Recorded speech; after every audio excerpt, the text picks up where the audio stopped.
word under any circumstances.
Trying to make chicken salad out of chicken shit, and it was just awful. I've turned chicken salad into chicken shit. I will continue to do so. Making chicken salad out of chicken shit. Make chicken salad out of chicken shit. People is as people does, that's all there is to it. Put a square peg in a round hole, just never seems to fit. This is Bianca Belair. Hey, this is Kevin Owens. Hey, it's Seth freaking Rollins. It is the man, Becky Lynch. It's Rhea Ripley here, and you're listening to Wrestle Radio Australia. Hello and welcome to Making Chicken Salad, the Wrestle Radio Australia show. We talk about everything going on around the world of wrestling. I am your host, Lachlan Albert, and I am joined by three men who always have a lot to say about wrestling. First of all, it's the man behind the podcast, the beast himself, Todd Eastman. Todd, good to see you, brother. I'd rather not say. Good to know. Moving on, we have the brain behind WrestleBrania, the comedian. It's Jeff Setti. Jeff, always good to see you on a Thursday night, mate. I know a lot of comedians in Melbourne who have just poked their heads up and gone, someone called Setti a comedian. Thanks. And you boys are agreeing. Piss off. Thanks for... Hey, I've always said that you're a bit laughable. Moving on, the third co-host I've got tonight is the one behind Pario Magazine and Oz Wrestling Cards. It's Jamie Apps. Jamie, how are you, mate? I'm doing quite well. You are in quite the mood today, Lachlan. Yeah, I don't know what it is. You know, last week I was in quite a mood, so I thought I'd just continue it on. And, you know, every Thursday night, we're going to have a little bit of performance for, you know, people like Alex Fireheart, who accurately notices no hat for Todd. You know, it's serious business this week. Yeah, I literally looked and went, oh, shit, I forgot my hat. And the only one I have literally in my room is this one at the moment, and I'm not wearing this. Oy, oy, oy. That's even better. I need like a little thing saying, I need something saying press. Yeah, a little press. On the side. McGrapplers. Look, it's already... Before you get started too, yeah, I just want to say I caught you, Lachlan. You caught me. I caught you. What did you The catch? little video you tried to hide in yeah. our little video bank. Yeah, I caught What it. video? What video? What are you talking What are you about? talking about? The one that says, nice try, Lachlan. Oh, this Oh my one. god, why is Todd the worst? Yes, that one. Yeah, good to have. There we Good go. to have. I kept it in there. I could have deleted it. I'm just letting you know. Yeah, if you deleted it, I'd just re-upload it. What does it matter? So, Son of a bitch. and yeah, got to be repping the TMDK, as notes Wild Angel. Good to see you, Bloody DJ, XD Heart 420. Welcome to everyone.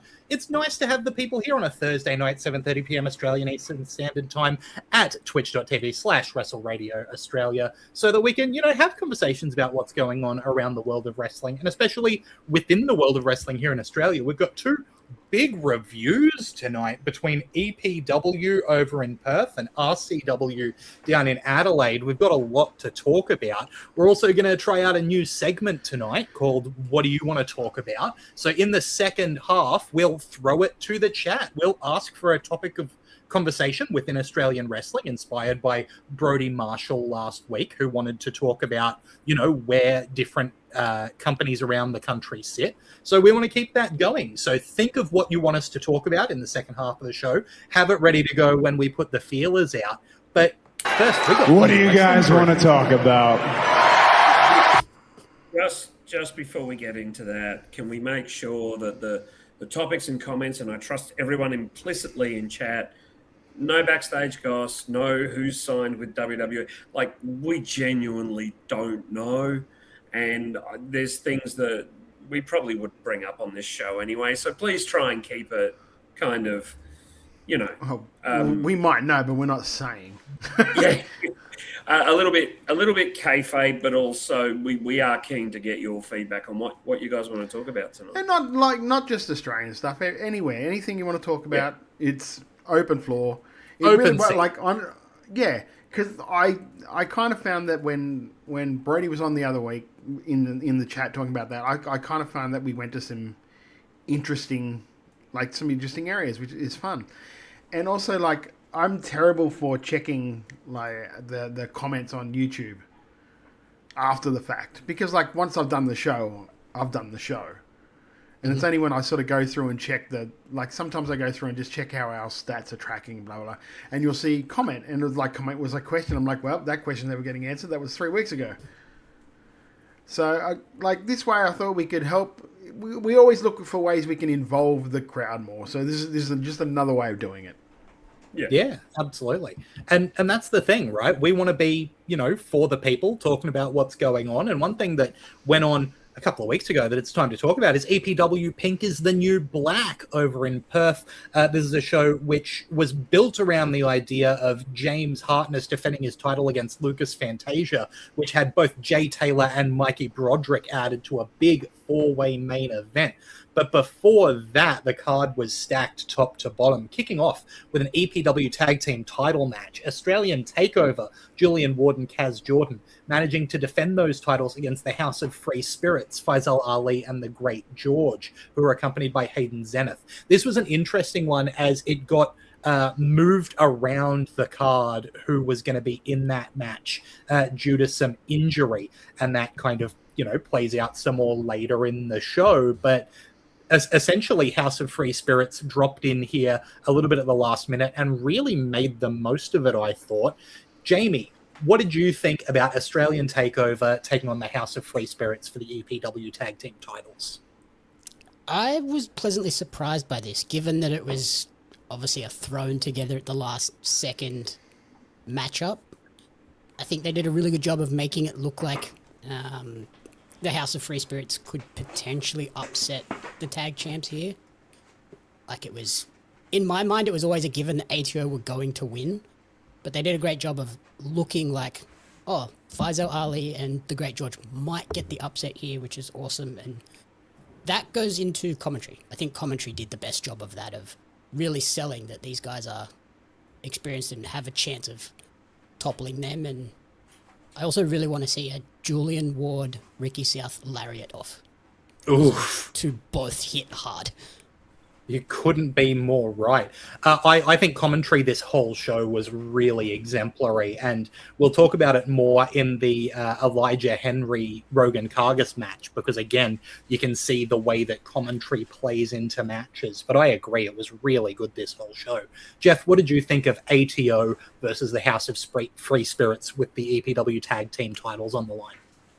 I agree wholeheartedly with Jamie. It was a very good match.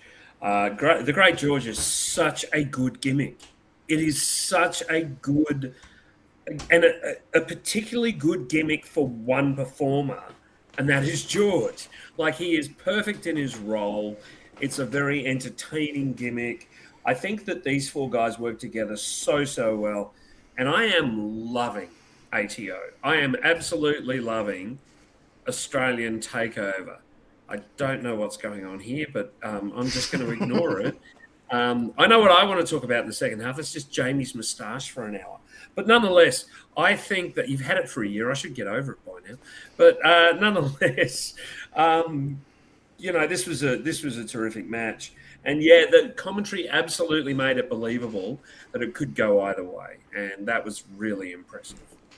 And a really good start to the show as well, I thought, because, they're both teams that are exciting to watch without necessarily being, crazy, flippy, high spot teams. They just set the tone for a really, high pace, hard hitting night of wrestling, which I really liked. The one thing curious while being fun.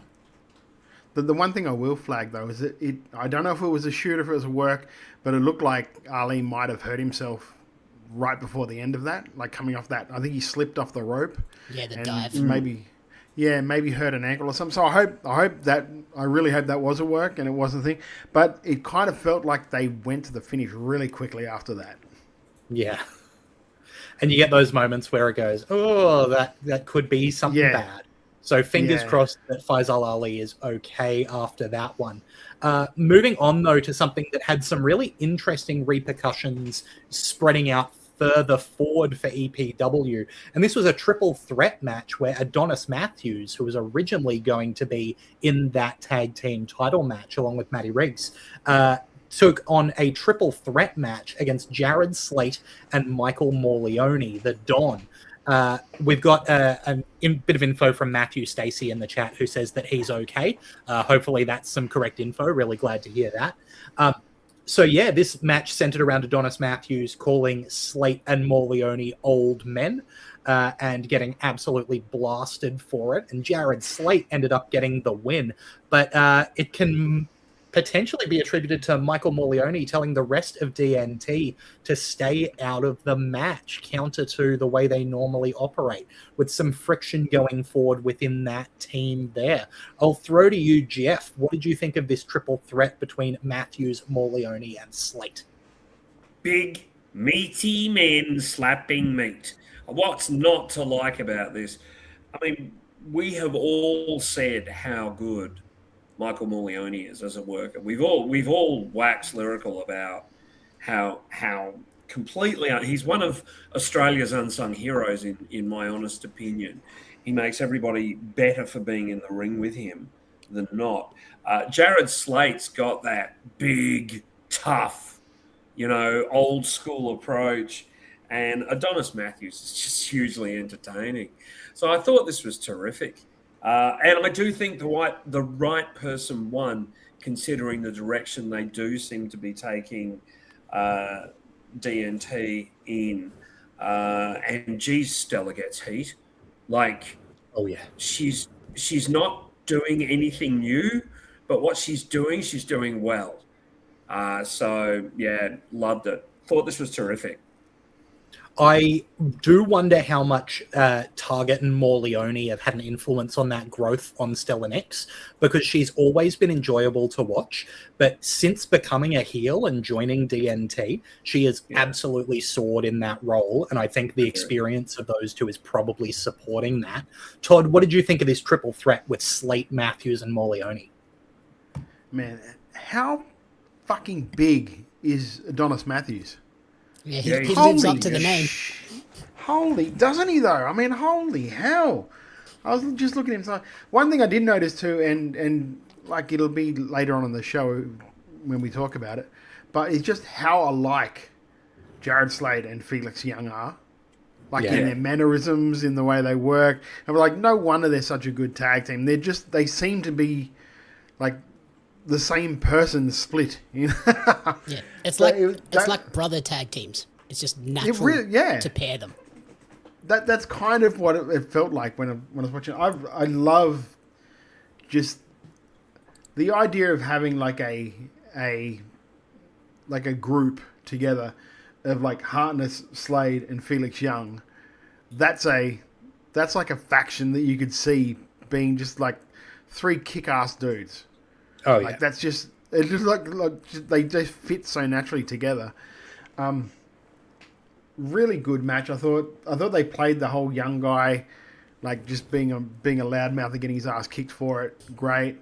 There's still this slow burn between Morleone and Target is just going to keep going until they want to let it just simmer. And the biggest question is, which way is Stella going to go with it?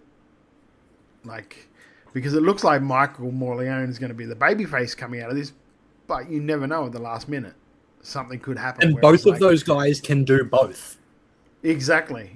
So I think they're working this so very well for how I'll take this off because it's stupid. So very well for just realised. They work this match so very well. They put over Slade in such a way that later on in the show, when the pretty much what we'll talk about next happens, you're like, yes, I completely understand that why he would be in that spot. Matthew Stacey said, "Can you let me know what you thought of the venue?" Couldn't really tell, mate. It was really dark. It's an EPW show. The ring is really well lit. Awesome. Everywhere else isn't. I love like the entrance setup that they had for it. That looked great. It made it look like a that's big always deal great. show.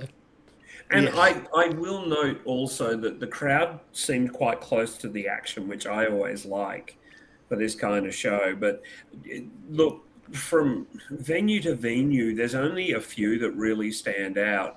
If they're a dark room that looks like a box with a ring in the middle and a crowd around it, that describes a lot of Australian indie wrestling venues, and I'm saying that as a good thing. Saying that. I will say, like EPW do a great job in miking the crowd. Yeah, you could hear the reactions. Sure.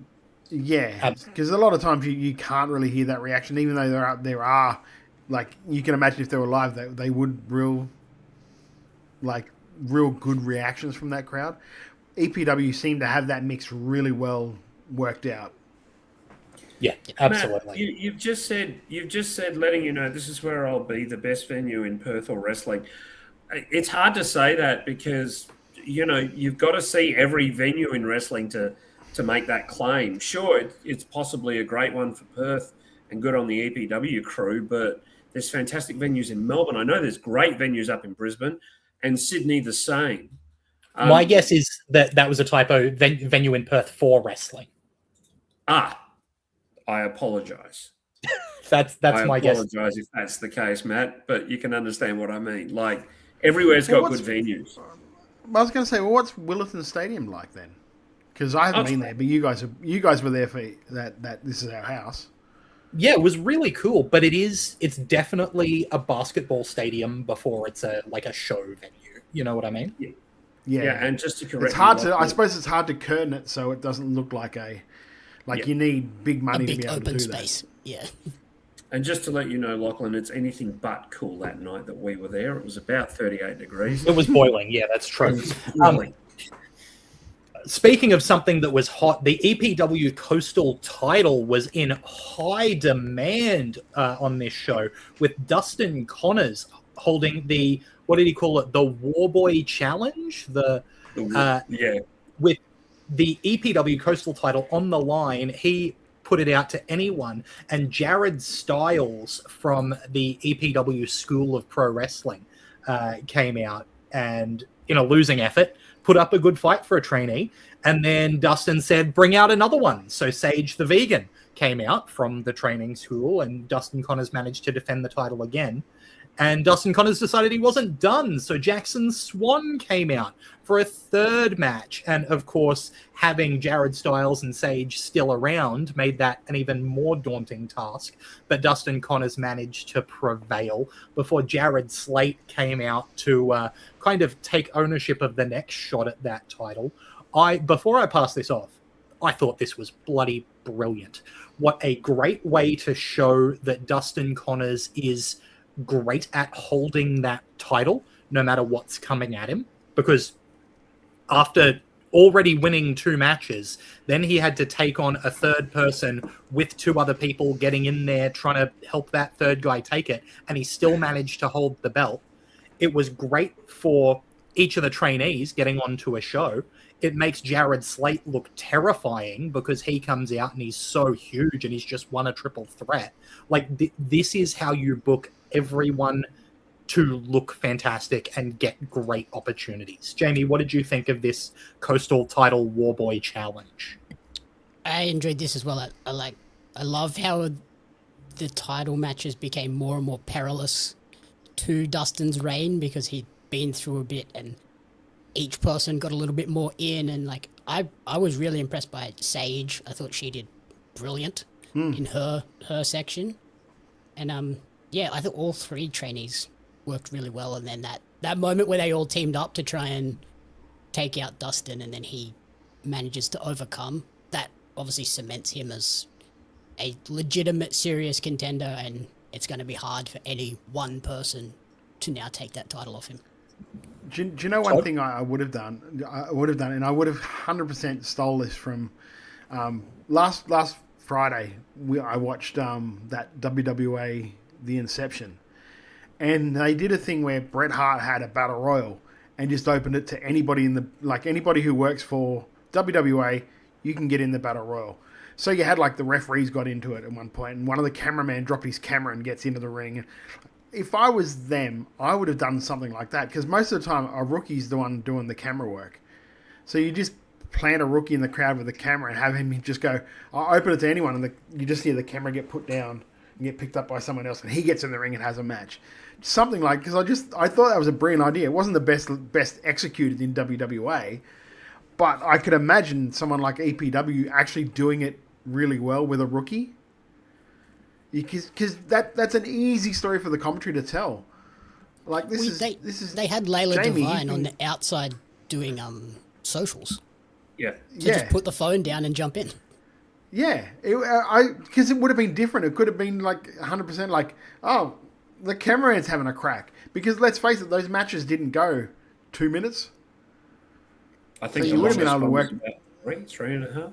Jackson. Yeah, but great for those 3 to get experience in that crowd, because honestly, experience on an EPW show is very hard to come by, because that is a very stacked roster. So anytime you can get a minute, 2 minutes in front of a crowd in that big venue, that's pure gold to have. So, and great confidence it shows EPW putting in Dustin Connors that, okay, we're going to give you the 3 rookies to do things. Do you know what I mean? Yeah, that was my first thought when a trainee came out for the first match. I was like, oh, they have a lot of faith in Dustin to be able to carry a rookie through a main show match. But also, I think that if you are the people behind the scenes at EPW, that's the kind of thing that... Because Dustin Connors has been doing excellent work, but a lot of it has been with guys who we know can go at a really high level. I think knowing how good he is, it's kind of that element of, well, let's just make sure that he can carry his side of the match with some rookies and make it look good. And then we know that we can put less experienced people into this title scene in the future and it'll be fine. Right? It's a really good proving ground for Dustin Connors in that way, who has just been showing for a long time now how good he is. Jeff? And I think the 3 rookies were chosen intentionally. I don't think there's any doubt that EPW are also, while they're putting faith in Warboy, and completely deserved faith. He looks the goods. He's great in ring. He's fun. He's got a hateable face and character. the three people they choose are obviously people they want to start to prepare to move up. I actually almost fell for one of the hope spots in the third match. I was like, it was just after they both put in a DDT, so both Sage and Jared put a DDT in, and then Jackson did a maneuver, and I thought, oh, is this it? Is he going to get it? Is it actually going to be a really wild ride? But he didn't. Jackson did look the most disappointing. Jackson did look the most like show ready. So if they were going to do it, he would have been the one to do it with. Just to answer Bloody DJ, he wrote, I can only find a 14-minute video of EPW on YouTube. That's because it would have been their go time, which is like their pre-show. You can, like, to watch full events, you have to go to their Vimeo page or their, what's it called? The Vault? Yeah, the EPW Vault. EPW Vault. Yeah. What, $2.50 to rent it, $5 to buy the show? $2.50 to rent it, $5 to rent it, to buy it. I always just Google EPW Vimeo. The technical link is vimeo.com/channel/EPW Perth. Oh, God. So under I just go through their Instagram. Instagram links in bio. But again, like for the quality of wrestling you're getting for that price, it's crazy. And like, look at this next match as a perfect example of that. Elijah Henry versus Rogan Kargas, ending in a double pin draw. I just want to shout from the rooftops about Rogan Kargas at the moment, other than that I in his last name, which really bothers me. Like he's just got everything. And then Elijah Are you saying Henry, you don't like a third eye? Ooh. I thought that this was a whole lot of fun. Elijah Henry, obviously, just coming off a tag team championship run with CJL. CJL on commentary here, which really broke up the show nicely, I felt, in the way it sounded. And then that led to, after the match, CJL helping Elijah Henry with a bit of a beatdown on Rogan. But the interference was made. The support came in the form of Survivor's own Dirty Harry, who, as he is known to do, turned around on the person you thought he was working with and slapped Rogan Kargas with a chair. I thought this was a lot of fun, getting Dirty Harry in there with Elijah and CJL as a little heel faction. I liked a lot. Really fun storytelling here. Jeff, what did you think of this? I love this. I love that people thought that anything else was going to happen when the guy's nickname is Dirty Harry. Come on, people. There's no way he was there to help. There's no way he was. But geez, this was fun. CJL is one of those people, you see him, you're a great commentator. You're an excellent manager. You can cut a promo. You're good in ring. Can you do something shit so the rest of us feel normal? And by geez, he had a good dance partner with Elijah Henry. Like, he was really, I just thought this was terrific. Rogan Kargas is so good at what he does as well. There's something in the water at Perth. Like, there just really is. Like, you just watch them and go, geez, this is some good stuff. And what I like about wrestling in Australia is there's 6 to 12, I guess there's 6 to 8 groups that we look at regularly, and they all have completely different presentations, completely different storylines, completely different characters, and it makes it really interesting to watch wrestling in 2026. Yeah, couldn't agree more. If I was going to nitpick this, I don't like the double pin,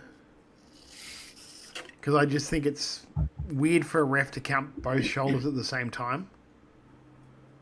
That to me is just weird. Yeah, would you not just pull out of the count? Yeah, like normally when you do a double pin finish, it's because a referee's been bumped. He sort of like comes to, but as he comes to, there's a second referee in there counting the other hand.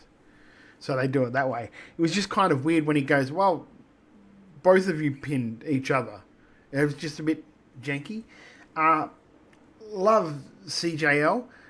Didn't like the fact that he's been retired for about 5 minutes and was already being a wrestler.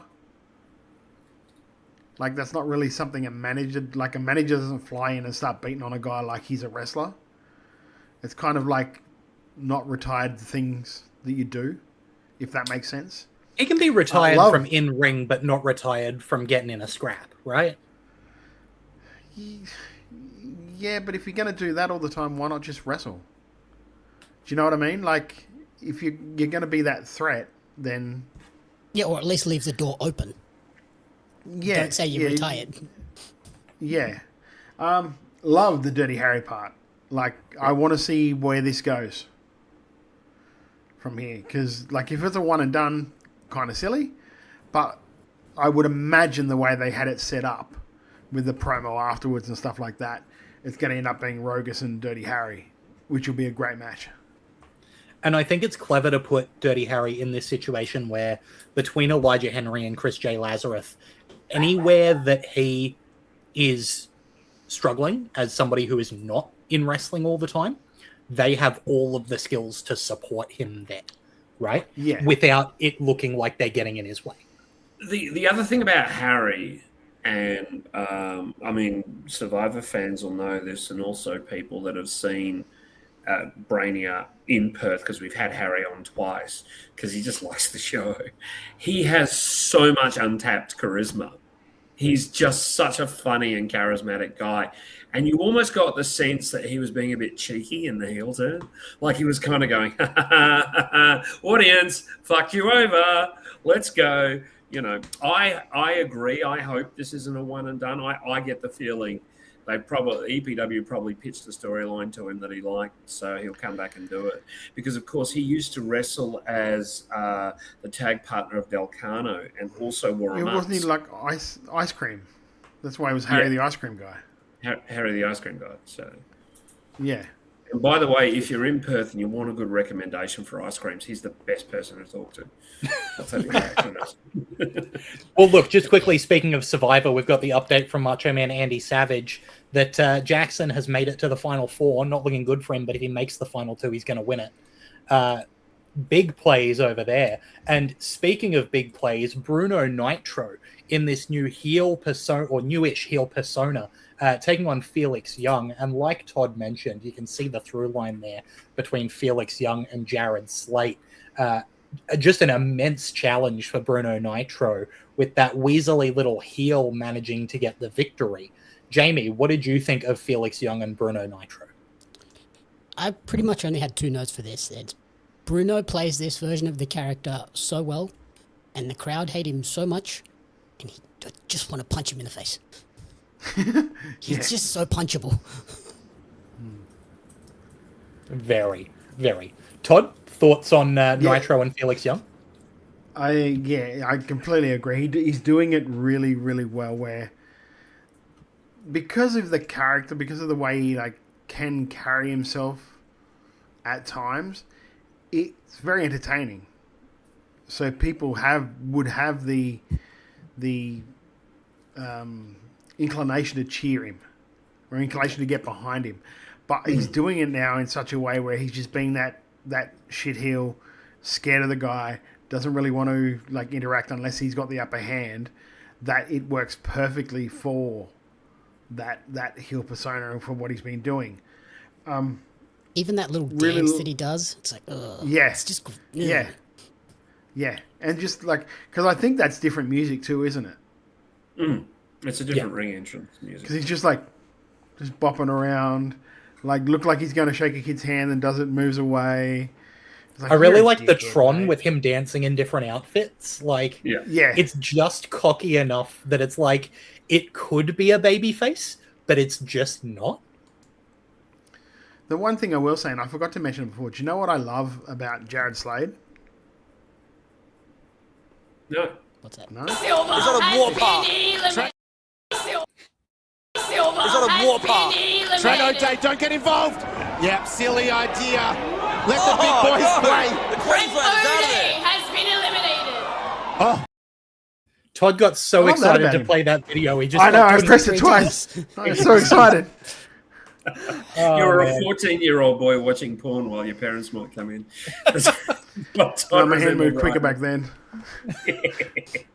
I I also just want to add that Bruno Nitro is one of my favorite things in wrestling, in that he's a smaller guy who will cheat to win and be so entertaining doing it that it just makes me personally, I laugh so hard at smaller guys being heels in wrestling. There's just something really fun about it. You can be Gunther's size and be a really, really good heel. But if you're a smaller person who can carry off being a heel, because the default for smaller wrestlers is, they fly around, they impress, they're technical, blah, blah, but nah. Smaller dude who can back it up in the ring and cheats to win, love it. And Bruno's doing a great job. Really enjoying that. The only thing that doesn't suck, but it kind of sucks, is that, like, you've got Jared Slate going after the Coastal title, whereas I could really see him going after the main title, which would open up for, like, Felix to have a real shot at that Coastal. Because that's kind of like, I see him as the smaller version of Jared. Like, Felix is like, and I can't really remember them next to each other. Yeah, he's still a really big dude, but in my mind's eye, I see him as more of a, like, the cruiserweight, not a cruiserweight, but just the middleweight version, the light heavyweight version. Yeah. I also do love that idea, because the idea of Jared Slate and James Hartness for the main title, with Slate basically saying, "Hey, good job, kid. All right, now Dad's turn. Give it up."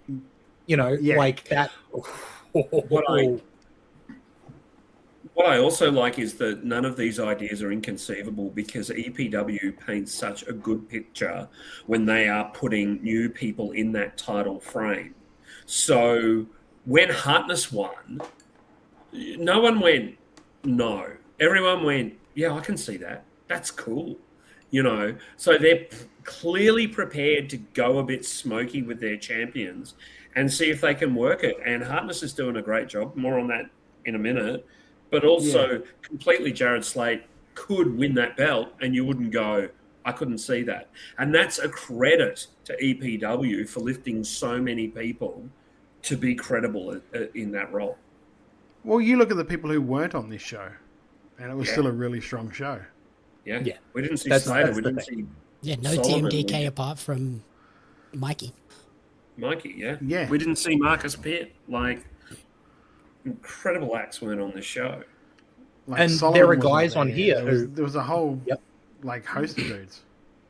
But then you start talking about, who could be next in line for the Coastal title if it's not Slate, and it's like, well, Don and Target could have that as part of what they've going on, or Bruno Nitro or Felix Young both would fit in there, or Rogan Kargas could go back for it, or what's Henry Fantasia's going to do in the near future. Like, Great George could do it. You wouldn't be surprised if George stepped up and did it. They've got a roster full of potential champions and only a couple of belts, really. Like, they are so flush for talent that it makes sense when you go to the main event and there's 4 guys fighting over the heavyweight title, right? So this main event had James Hartness, the champion, defending against the winner of the Davis Storm Invitational, Lucas Fantasia, as well as the man Lucas Fantasia has been rallying against for some time, Micus Broderick, as well as laying claim to that main event, the Prince of Perth, Jay Taylor, who I didn't quite... Micus Broderick? Did I say Marcus Broderick? Micus. You said Micus. I said Micus. Micus. It wasn't just me. I thought because of the medicine I was hearing things. I stopped dead, but then I looked at the camera and Jamie had the same look I had. I'm like, no, I did hear that. Sorry, that was his ancient Latin descendant from thousands of years ago, Micus Broderick. And Marky Pitt. Yeah, that's right. Marky Pitt sounds like he was the character that got added in a sitcom when the viewership started. Marky! Oh, Marky! So apologies. Lucas Fantasia, Mikey Broderick, and the Prince of Perth, Jay Taylor, all fighting over James Hartness's title. With the interesting twist here that... Sorry, Todd? Sorry, just to clear it up, was that Lucas cashing in his chance now? Because that Yes. sucks for him. I would assume so. Yeah. Yes. I would assume so. Yeah. Especially That kinda because sucks for Mikey him that- was in that invitational tournament and didn't win. Yeah. Yeah, that he kinda won the sucks for tournament, him. and then the other two just, hey, we want to be on this too. Yeah, the dude that made the final and didn't win still got a shot, and another dude got a shot anyway. Yep. Yeah. I mean, it remains to be seen because I, for one, say that if Lucas Fantasia turns around and says, I still haven't had a one-on-one match with you at the next show, no one's going to be going, oh, well, you kind of did because you're in the four-way. Technically. Yeah, no one's going to do that. Technically. So And that's James the- Hartness would be the first person to be like, yeah, that's fair.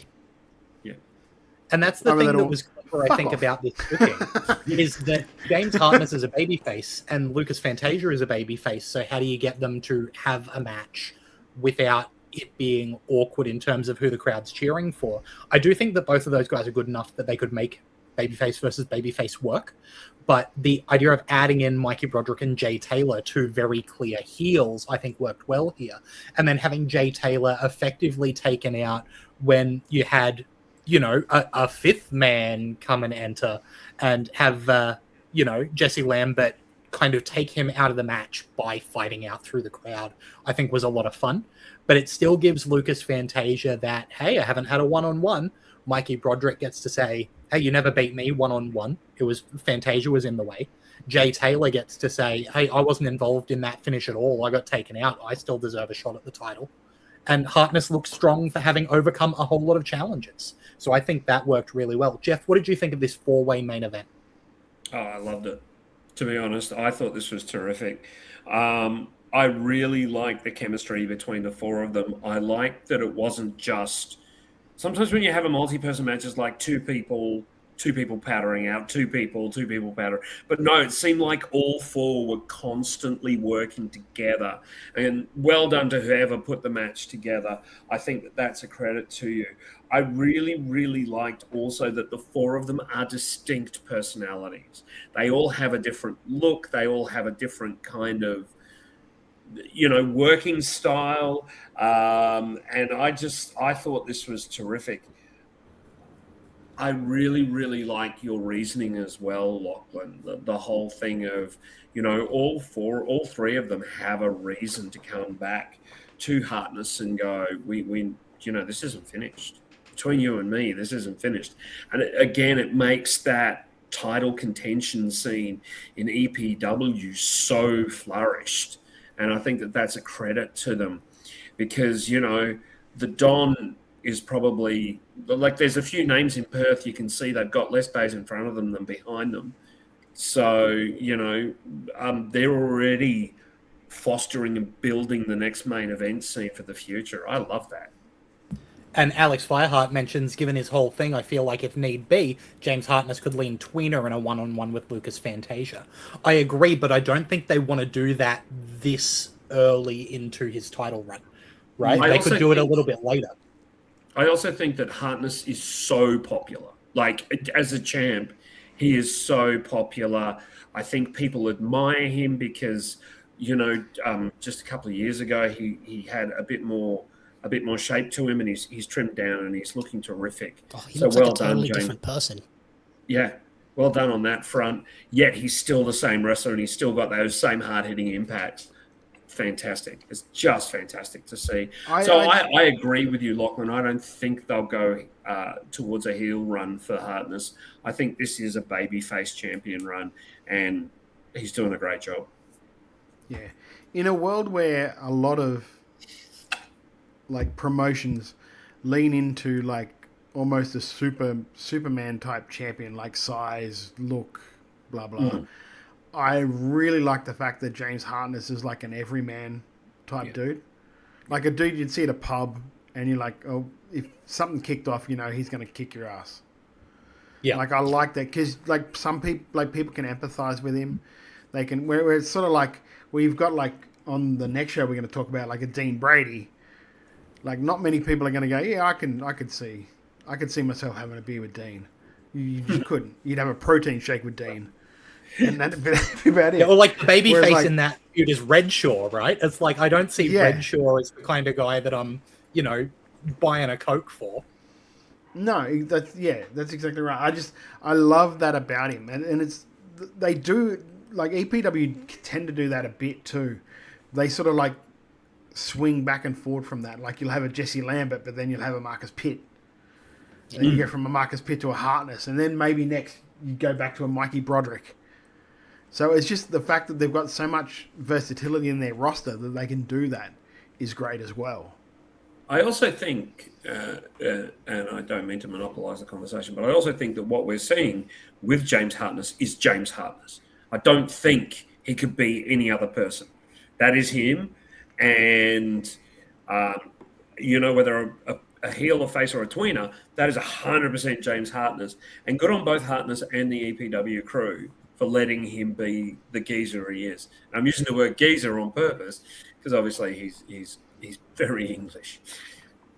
I loved the promo from him about this match, about how, I could say the thing you're all expecting me to say about how I'm worried about. No, I'm going in for a fight. I'm a fighter. It's East London Ultra Violence, and I'm going to fight. Yeah. Right? Like, that's superb. I love that take on the character. He's proof that, Body Biz isn't the only game in town. Progress 365 works too. That's good to see. There's a challenger for the throne. Yeah, they're all fruit from the TMDK tree, mate. It's true. It all goes into the same coffers. Yeah. Are you sucking up to Broderick because you call him Marky by accident? Because, I'm going to suck up to everyone, or else I'm getting killed from all directions, mate. I've got to be as good as I can over here. I've got to be on my absolute best behavior, which is why I'm going to tell everyone to go over to the EPW Vimeo. Before we do that, Jamie, with that main event, I also loved that they didn't immediately go into Lucas and James. Like, they kind of held them going one-on-one they teased it out for a really long time before they even faced off. So that kind of makes me think they'll revisit this some point down the line where those two will get that one-on-one match and will get that payoff eventually. But yeah, it was good that they teased it. They did the callbacks with Lucas and Mikey, and that ultimately ended up being Lucas's downfall because he became too focused on his past and not his future. Yeah, but there is too. There's going to have to come a time where Harness, instead of just beating Villain of the Month, has an actual, like, a long-term quote unquote blood feud. Yeah, and it's going to be really interesting to see who they pick as that big heel to do it. Because I don't know if you want to go back to that the fruit of the tree of TMDK, which is a really easy thing to do. It's a really easy thing to go, we'll have Slater do this, or we'll have Broderick do it, or just bring Marcus back. You could really easily do that. Or you could just try and find a new face to do it. It's really interesting to see what they choose to do in the long run. Or you use this as an opportunity to have Hartness lean into the darker side of the East London Ultraviolence thing. Just over time, you start putting your Lucas Fantasias in front of him. You start putting your Jesse Lamberts in front of him, and watch as just like he becomes more and more violent, and he stops becoming the friendly geezer who has a go for the belt and starts becoming that guy that you take a couple of steps away from, right? Because that's interesting.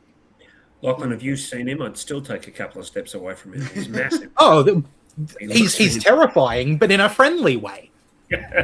Alex Flyhart's asked the question of whether Michael Morleone, the Don, would be the long-term opponent. I personally can't see that because I think right now they're putting him in sort of they're developing a story where at the end of the year it'll probably wind up being he versus Target.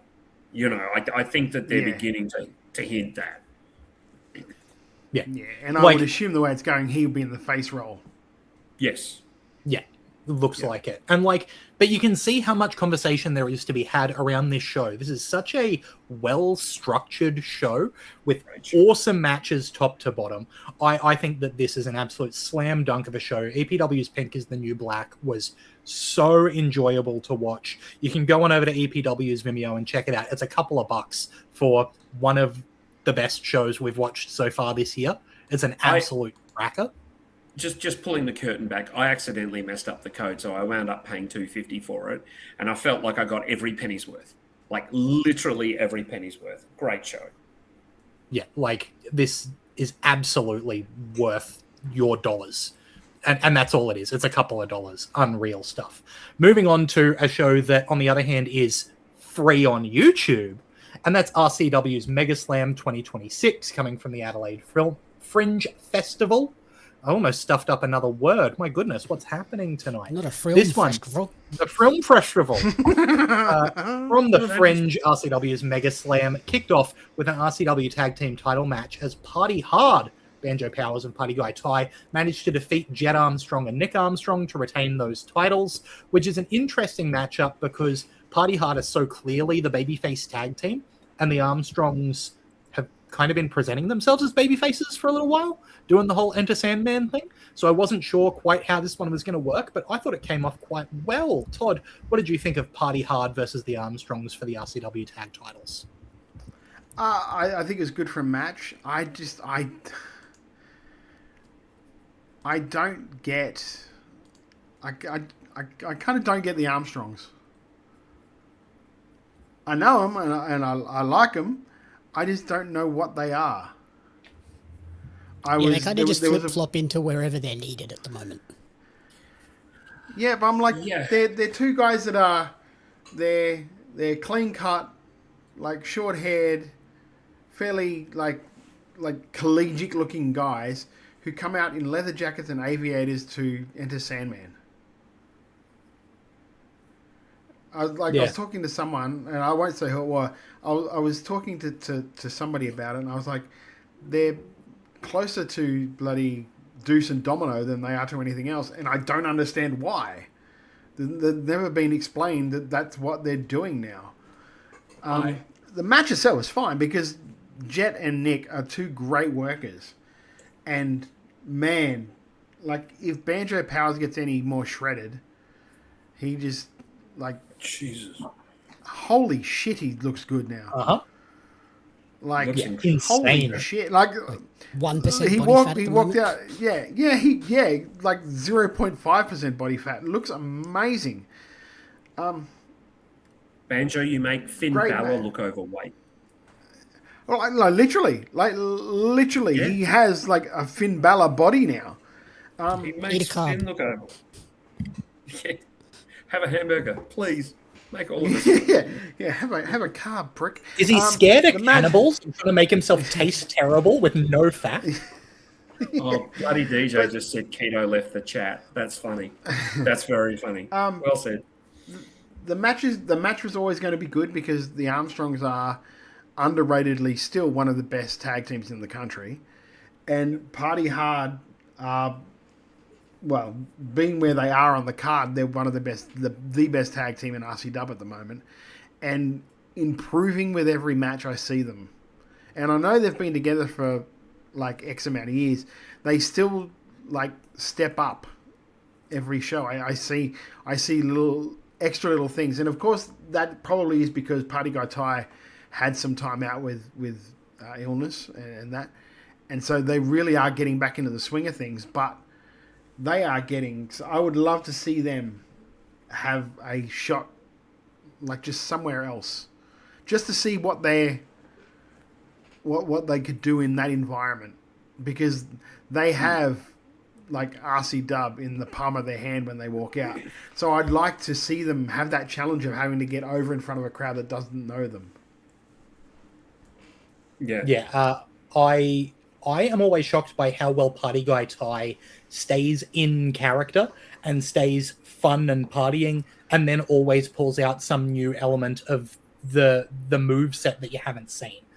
He's so impressive to me. Jamie, what did you think of this? I can't imagine too. I can't imagine too. You have that much vision with those glasses. No. Yeah, that's got to be hard. It would be hard, and your peripheral vision as well, which is really important. Like that's more impressive than anything else.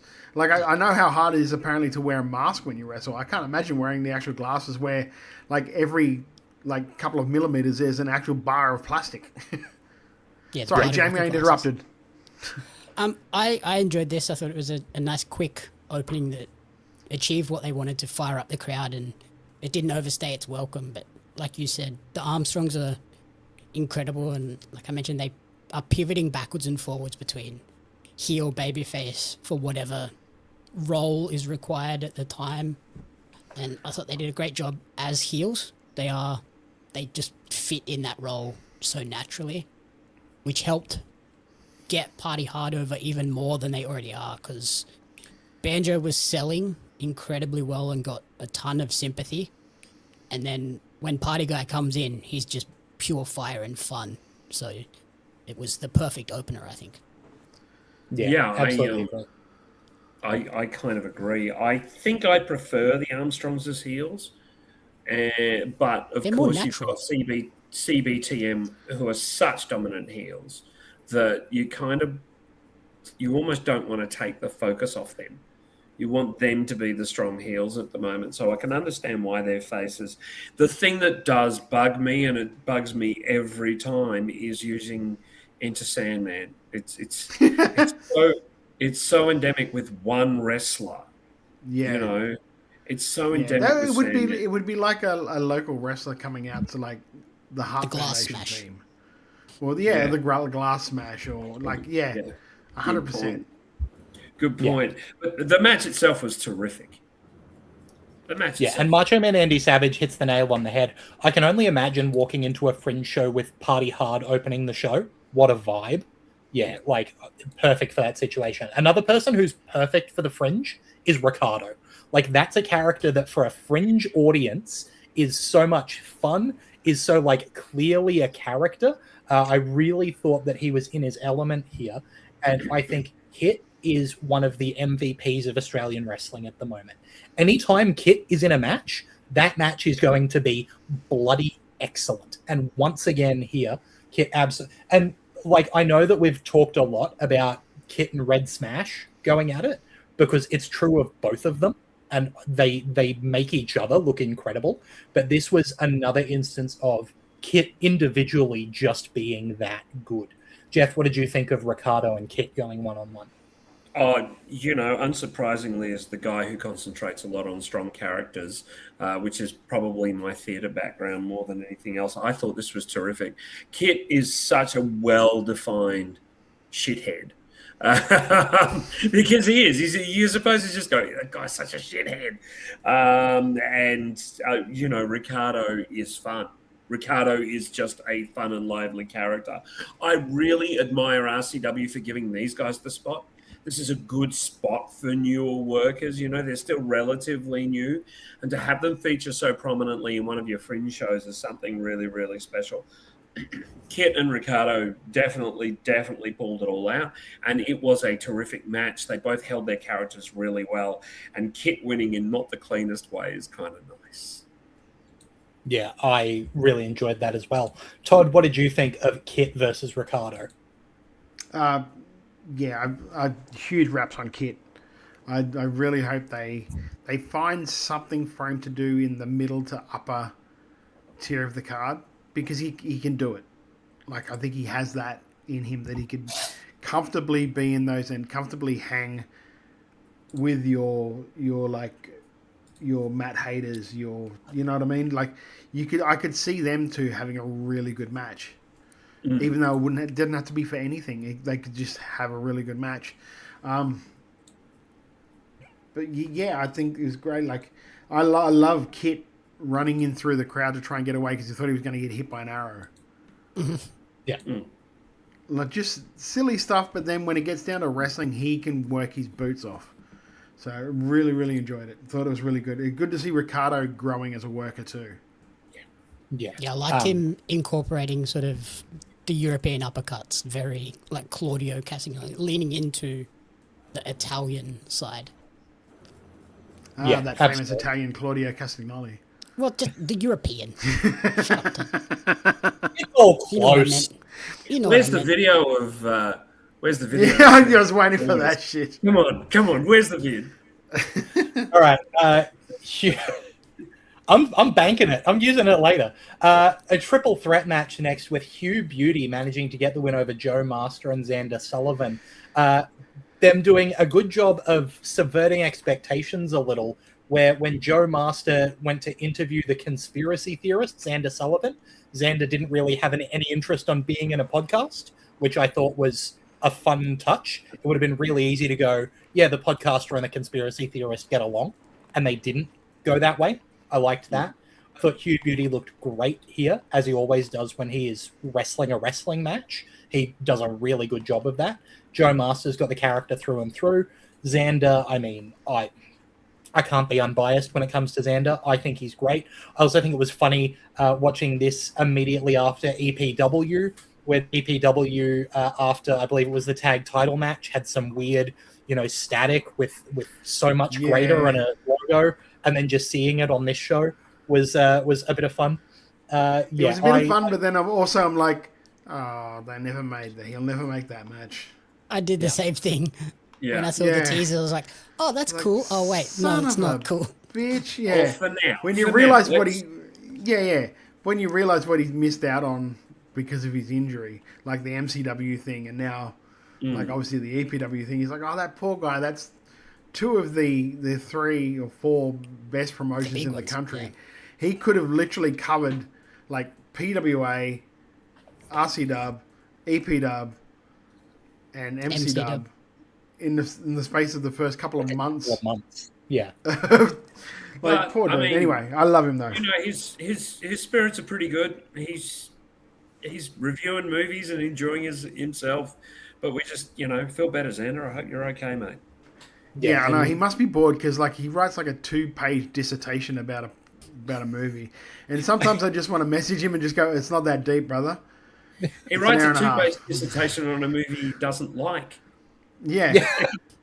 He didn't like Blade Runner 2046, and he wrote like 3 pages on it. To be fair, it is easier to write about movies you hate. Yeah, that's true. That's true. So, Jamie, what did you think of this triple threat match? I really enjoyed this. I thought this was like a very character-heavy match, obviously, with the 3 guys that were in it. But that fits so well in the Fringe setting. And I just love 3 big personalities, 3 big characters. Joe wrestling while holding the microphone and dropping a few little lines in between gave me big King Booker TNA wrestling straight off commentary vibes. I thought that was really fun. Bit of an awkward sequence that led to the end where I was like, oh, that looked a bit clunky and didn't flow as well as I would have liked, but I thought all 3 looked great coming out of this.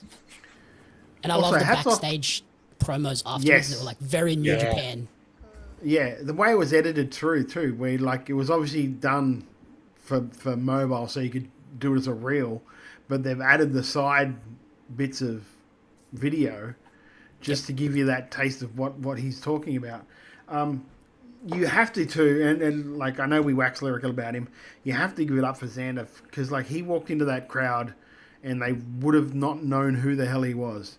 And within the space of 30 seconds, got over his character, got over his gimmick, and got over the fact that you're not supposed to like this guy. Yeah. Very, very well done. Yeah, even though he's immediately punching Joe in the face, you still aren't supposed to cheer this guy. I think while they're not supposed to like him, as Jamie just said, because he punched Joe, and Joe's one of the top heels, and they were like, oh, he's okay. Well, and then also he wouldn't give Hugh Beauty the wicket. Yeah. I love that. I thought that was hilarious. Not giving a little bit of silliness there. I was watching it and I'm like, as he's appealing, I'm sitting going, Xander, don't do it. Don't give him that wicket. Yeah. And look, Xander's a friend of the show. We have to couch that. We also have to couch that they don't come much more friend of the show than Big Brodie Marshall. But I do think that he did an excellent job on this show on commentary. I thought that he lent an interesting perspective being, the on-screen general manager, so he had some clout, but he also positioned himself as kind of just a bloke who was going to call him like he saw him. And that did come up. I'll talk about it a little bit later when we're talking about the Sigma Layla Page match. But again, here, you could just hear him saying things like, oh, Xander really impressed me. That, that stuff that just felt like he was there watching the match and giving you the insight of someone who knows wrestling well. I thought he was really. If you know Brodie, that was just Brodie. That was just Brodie. That's it, and that's what it felt like, right? Which I think is really important. And obviously, Angus is one of the best in the biz. Like, so having them as a pair was just perfect. I loved how much Angus was just enjoying that Brodie knew cricket. Yeah. And he could actually talk cricket with him. Yeah, because everyone else he's commentated with did not have a clue about anything. They're like, oh, I don't know what you're talking about. Yeah. Yeah, that'd be me. Moving on, though, the two old men going at it. Old man Havoc, the bitter old bastard Bob, going one-on-one here. I'll throw it to Jeff. What did you think of Havoc taking on the bitter old bastard? This was great because it was unlike anything else on this show. You know, it was two slightly, again, two people with less days in front of them than behind them. Let's not kid ourselves for both of them. I do want to say, I do not need to see someone in a dress showing their ass, and it's nothing against Jimmy C on a personal level, but I feel like Vince McMahon wrote this storyline. Like, let's show his ass, let's show him in a dress, let's do this. It's very Vince's humor. It's kind of not. Yeah, I don't. I didn't have a problem with that. What I had a problem with was the actual spot. Yeah, because it made Havoc look like a dick. Looks just stupid. Honestly, what I would have done is I would have put a rookie in that outfit because everyone thought it was Jimmy. So why wouldn't you just have a rookie in the outfit, have Havoc go out to try and attack him, and then Jimmy come out of nowhere and hit him with something? That's a good idea. Because it just made Havoc look like an idiot for like. He touches him or like shook him or something and then turned around to the crowd to do this, giving Jimmy plenty of time to go, that's me! Like, it just we already knew. Dumb. Yeah. Like, every man and his dog knew. People that hadn't even been in the show before would have known what was going to happen. That's why you do you do it where he grabs the guy, he pulls off the thing and says, you're not Jimmy. Bang. And that's how you start the match. Yeah. It's also the thing where you have to be within what the crowd will accept as something that could happen in a wrestling show.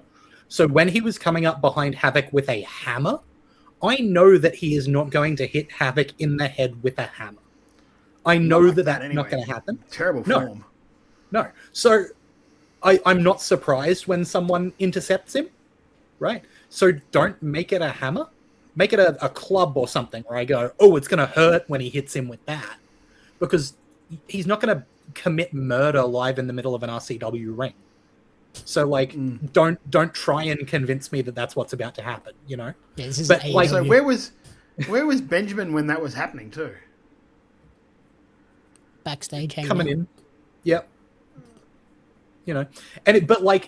I think that's us being picky about a couple of little things in a match that overall was quite entertaining, right, Jamie? Yeah, I thought the match was fine. Like, it was solid. Everybody looked good, but I think it was just, for me, it was too much about the entrance and the post-match that the match kind of just became whatever. It didn't really linger in my mind. It was like, it was all about those two spots at the start and end, that everything in the middle was kind of like, okay, let's just get to the Jimmy Havoc bit. Yeah, and you're kind of always killing Jimmy and Bob. Like, I've never seen Jimmy and Bob really get the upper hand on any of this thing. Yeah. Like, the last show he got pantsed, this show he got pantsed. I'm like, what's going on here? I don't need to. Yeah, why is anybody taking him seriously? Yeah. There's no need, no justification for why you would be concerned about Jimmy C. Oh, and because nothing he's doing works. A quick shout out to my best friend in the world, Dr. Richard Gouda, Mr. Dick Cheese, for doing a fantastic job as ring announcer. He really did a great job. It was a lot of fun. Coming back to what I was saying earlier about Big Brodie Marshall, just really playing the straight man well here for Sigma versus Layla Page. We've spoken really positively about both of these guys in the ring. Sigma is just nailing that asshole heel character where he thinks he's a good guy. He is so convinced that he is the good guy, and he can't see that he's an absolute prick, and it's perfect. And then Layla Page just as this young, giving it everything she's got, upstart baby face who is going to take on a challenge that's so much bigger than her. And she's, not going to pause for a second. She's going to give it her all. I love it. And then you get big Brodie Marshall coming in and say, look, Layla Page has got guts. I don't think she's going to last very long. Sigma's just too big. It's probably not going to happen, but good on her for giving it a go. So that when Layla Page does start getting the upper hand, is smart enough to take advantage, does start turning that tide, it feels exciting. It doesn't feel like, it's a wrestling match that's got to happen, because you've got someone saying it's not likely in a way that doesn't feel showy. I really thought that was excellent. Jeff, what did you think of Sigma and Layla Page? I loved it. I do need to take umbrage with one thing you said. You said that Sigma thinks he's a good guy. I don't think Sigma thinks he's a good guy at all. Everything he does, he is being such an asshole. Everything. When he turned around at the beginning of this match and told Layla to wave his cape, I thought that was one of the fun. She just went, "No, I'm not doing that." He doesn't think do he's that a good anymore. guy. He knows he's an asshole. He loves being that asshole. Come on, he's got ring announcers or referees waving his cape. He knows what he is, and he relishes being that. And when someone comes in, sorry to interrupt you, Jeff. Bloody DJ with the perfect point hated this match, which means great heel. Right? Absolutely. Continue what you're saying there, Jeff. Absolutely. When someone comes in who is the complete antithesis of Sigma, because Sigma is a demented, sick person who wants you to hate him. When someone comes in who wants you to love them and wants, the embrace of the fans, that threatens Sigma's ego. He can no longer control what he's going to do. We are seeing this unravel show by show, and it is so fucking good. It really is. It would not surprise me if Layla takes that title off him and he completely goes ballistic. I love it. I absolutely love it. Yeah, I don't know what it was about the match, though, that made him think, I think I'm just going to try and be the Undertaker as much as I can during this show. Yeah.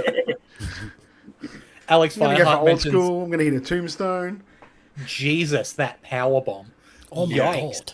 Yeah. Todd, you mentioned Sigma wrestling like The Undertaker. What did you think of the match on the whole here? I think they did really well with the... I'm trying to think of the right way to say it. Really well with with the constraints that they had. Because Layla couldn't really do a hell of a lot of moves to him when you think about it. Just because of the size disparity. And I like the fact that it was like he was not really giving her any notice or anything like that. But when he finally got pissed off, that's when he was just like, "That's it. I'm killing her now. Like, I've played too much. I shouldn't have done that, and I could have finished it with that powerbomb. I'm going to hit her with a tombstone as well. Why? Because I'm a prick, and you pissed me off. Extra salt in the wound. He knows. Hey, Lachlan, I don't know how you can say he thinks he's a face. He absolutely knows he's an asshole. Well, he keeps telling everyone he's the hero that RCW needs. Yeah. He might be the hero that RCW needs, but he's an asshole about it. Now, he knows he is. He's the hero that RCW needs but doesn't deserve? He thinks he's all that. Yeah, he thinks he's all that, but he knows he's an asshole. He's Homelander. No way that character thinks he's a good guy. Not for a second. He's Cody Homelander knows he's an asshole. And that's what he is. He's like, I'm an asshole, but I'm a hero, so you got to respect me. Yeah. Yeah, true. Either way, he's doing it perfectly. Moving on, though, to the main event. Sorry, just before. Jamie. I think they did a really good job of having Layla in a match where it wasn't built around showcasing her, which was like different from her previous two matches have been Mickey really getting Layla over as a legitimate contender now and someone that is going to be around all the time. So to then have her sort of switch positions, and this was about Sigma getting the upper hand, was a nice change of pace for her, and I think she did really well in that underdog. Because that fed on from the Fringe show, the King of the Fringe, Gauntlet too. Yeah, absolutely. That's a really good insight there, Jamie. You're absolutely right. Moving on to the main event, the 10-person tag team elimination match with Team Redshaw, Haley Hendricks, Matt Hayter, Mr. Cliff, Redshaw, and Red Smash 2, taking on Team Brady, Dean Brady, Grim, Snacks, Vincent DiMaria, and Violet Blitz. I think it was really well structured to have Team Brady basically be the old guard and CBTM so that they had the tag mentality to thrive on, where Team Redshaw was all disparate baby faces. I think that was really clever. I also think they did a couple of really clever things to make it so that Team Brady always had the advantage without ever making it look like Team Brady were just getting beaten, right? So, for example, at the start of the match, they just, before the bell rings, absolutely annihilate Redshaw with a chair. Now, it's wrestling. We all know he's coming back, but it does make it 5 versus 4 for that period of time, right? Then we get Mr. Cliff getting a quick win because he's on that lucky streak before immediately just getting taken out, which keeps, we're seeing that Team Brady can do it even when they're outmatched, but the advantage is still with Team Brady. Then, rather than having Matt Hayter get pinned, him and Grim fight through the outside, through the crowd, double count out, so they both get eliminated. Great way to take them both out of the match without either of them having to come out on top of anyone else. I think really well done. And then having Red Smash be the last thing there for Team Brady, for Team Redshaw, and having him beat both of CBTM almost out of nowhere, and then be holding his own just enough against Dean Brady that Redshaw can come out and even the odds and get the win for Team Redshaw. I think this was so well put together. It made everyone look fantastic. I loved every part of this. Todd, what did you think of this main event? I think Haley Hendricks has some balls on her. Oh, yeah. To do that moonsault, it was absolutely nuts. And it was during this match that I'm just like, you know what? Red Smash should be the guy that beats Dean. Yeah. That would be so good. I'm glad you said it before I did. I don't know if he's a bodybuilder guy, but everyone in the world seems to be. And his body is coming he's also a young guy, so I think he's just maturing, growing into his body, growing into his body. But he looked like an absolute star. Yeah. Here. Oh yeah. Like the new looks with the tights now, and he doesn't wear the top. I love the fact that Team Brady all had the spray painted jeans. All of them had variations of, even CBTM, Grim. They all had the same look. All the other team wore red. I thought that was sick as well. Andy's just said you're right about everything. This match was perfect except Smash tagging out for the pin. No, that has to happen because the next show. Yeah. The next show is Redshaw taking on Brady, so it was always going to happen like that. Yeah. The only thing I have, and it's not even a bugbear, it's not even a criticism. It is so hard to get a new person over huge, like you wanted to do with a Redshaw or a Smash, when they're in the same orbit as Matt Hayter. Because Matt's charisma, Matt's selling, Matt's facials, they pull so much focus without meaning to. Because he looks like a star and he carries himself like a star. It's very hard for those guys. They don't so much get a rub as they get sort of like it was Team Redshaw, but who thought that Matt Hayter was just a team player in that? Yeah. Yeah. Everybody when they came out looks at that and goes, oh yeah, that's Team Hayter. Yeah. Which is and it's not Matt's fault. Matt can't help. I hate saying he can't help being cool. Yeah.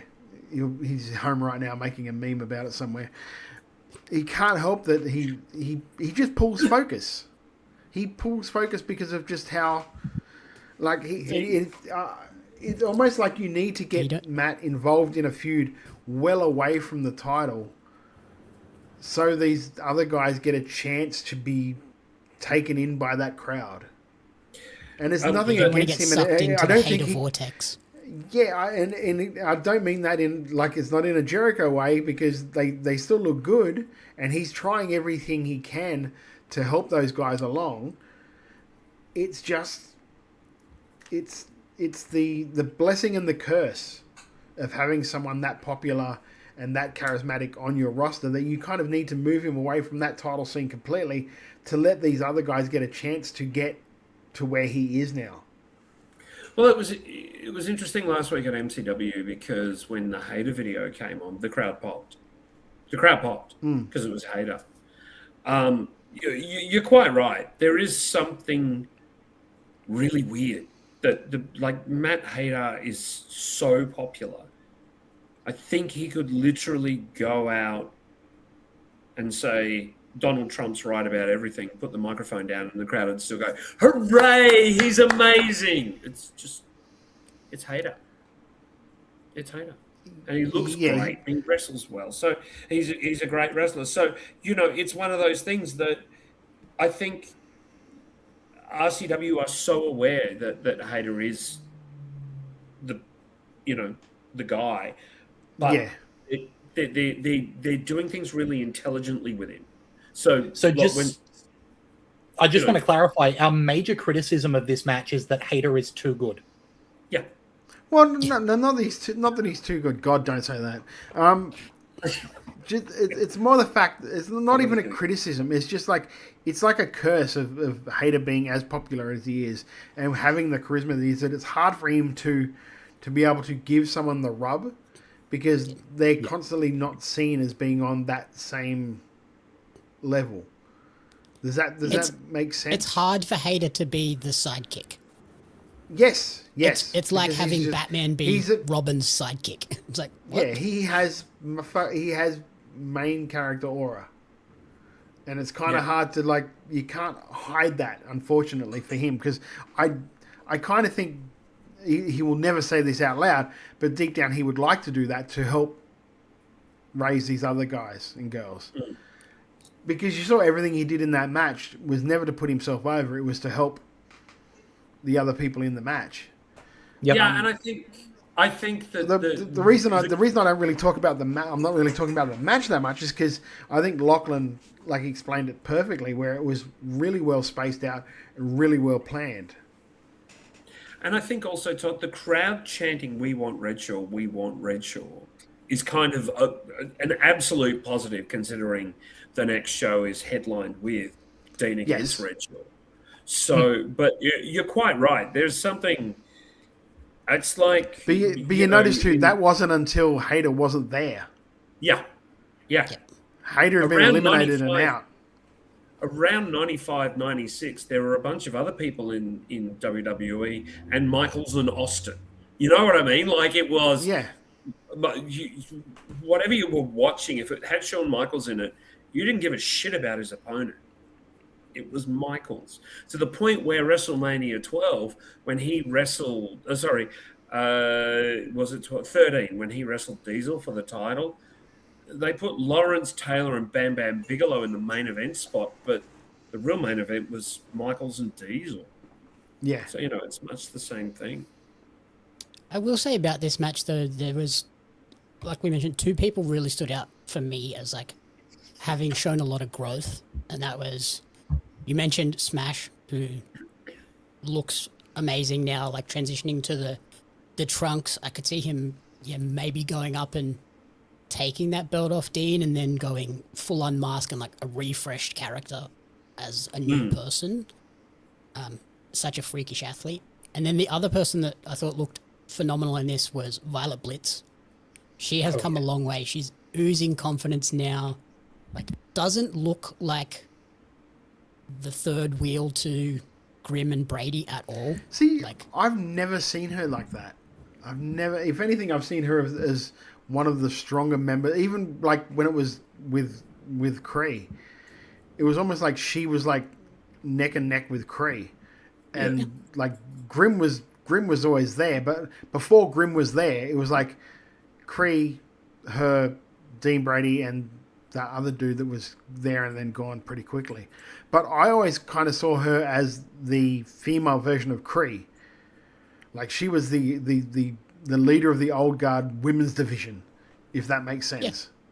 Because I just saw her. Like I've always seen her as a really strong. Yeah. The confidence there is just like so much stronger now, and it's like oozing out of her. And the way I wrote down in my notes is she's like the old guard's yappy little dog, because she was talking a lot throughout this, and like she's much more vocal in matches, but she backs it up with her bite. I really like that. I also need to shout out how good CBTM were in this match. They,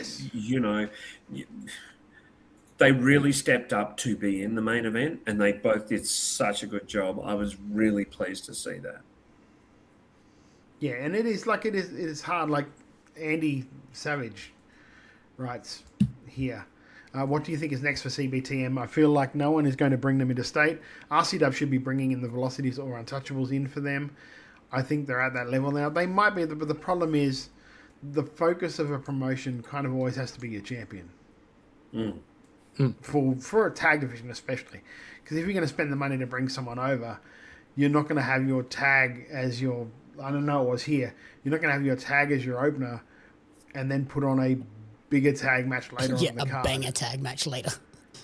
And you can't really say that they're not going to be interstate because they're still very young, and they're certainly beginning to make waves. So it wouldn't surprise me if someone takes a punt on them.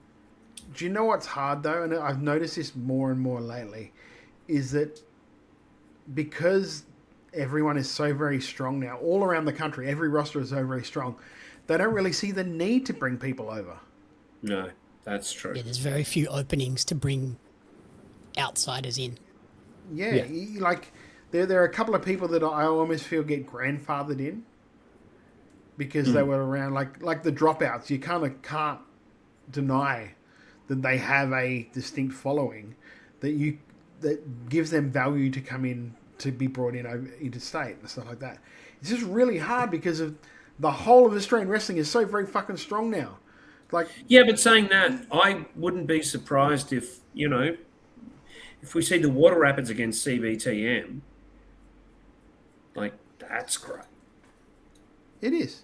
But which way is that going? Is that going to MCW or is that them coming to... Yeah, go to MCW. RC? Yeah. I think it'll be going to MCW. Because I think then MCW... it's hard because, like, there are so many tag teams in Melbourne. And they're all great. Yeah. They're so good. Well, to be fair, half of the tag teams in Melbourne involve Ryan Rapid or Mitch Waterman in some way. Yeah. Yeah, it's fair. It's fair. Specifically Ryan. A third of the tag team scene. But yeah. They should do a Water Rapids versus Rapid Fire match at some point, and he's just wrestling himself. And he could. The comments of Jamie Apps are not necessarily reflected by Wrestle Radio Australia. That's a nice way of me saying... That's a nice way of me saying, shut up, Jamie. Anyway, this match absolutely slapped, and you can catch it for free on YouTube as part of RCW Megaslam 2026. Go to YouTube, search for Riot City Wrestling or RCW. You'll find Megaslam 2026 there. And if you're in Adelaide, you can get along to RCW Power Trip, which is going to be on Saturday, the 25th of April. Tickets are available from Eventbrite. That one's at the Golden Grove Rec and Arts Centre. So far announced for that show is Nick Armstrong versus Dean Brady and Ben Braxton versus Matt Hayter, which, hooly dooly, that's going to be a match. So, absolutely get along to that. And both of these shows that we reviewed this week are, every so often we get these weeks where it's a double review, and both of the shows are absolute bangers like this.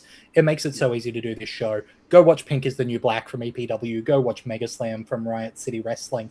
And this weekend, go watch some wrestling, If you're in the ACT, Slam Pro Wrestling League is going to be on at Bruce on Saturday, April 11th. In New South Wales, Integrity Sports Entertainment Australia has We Are the Champions at Mount Druitt on Saturday, April 11th. On Sunday, April 12th, is the Wrestling Go Olympic Game 6 at Blacktown. And International Wrestling Australia, IWA, has 2 shows. The 28-year anniversary at St John's Park on Friday, April 10th.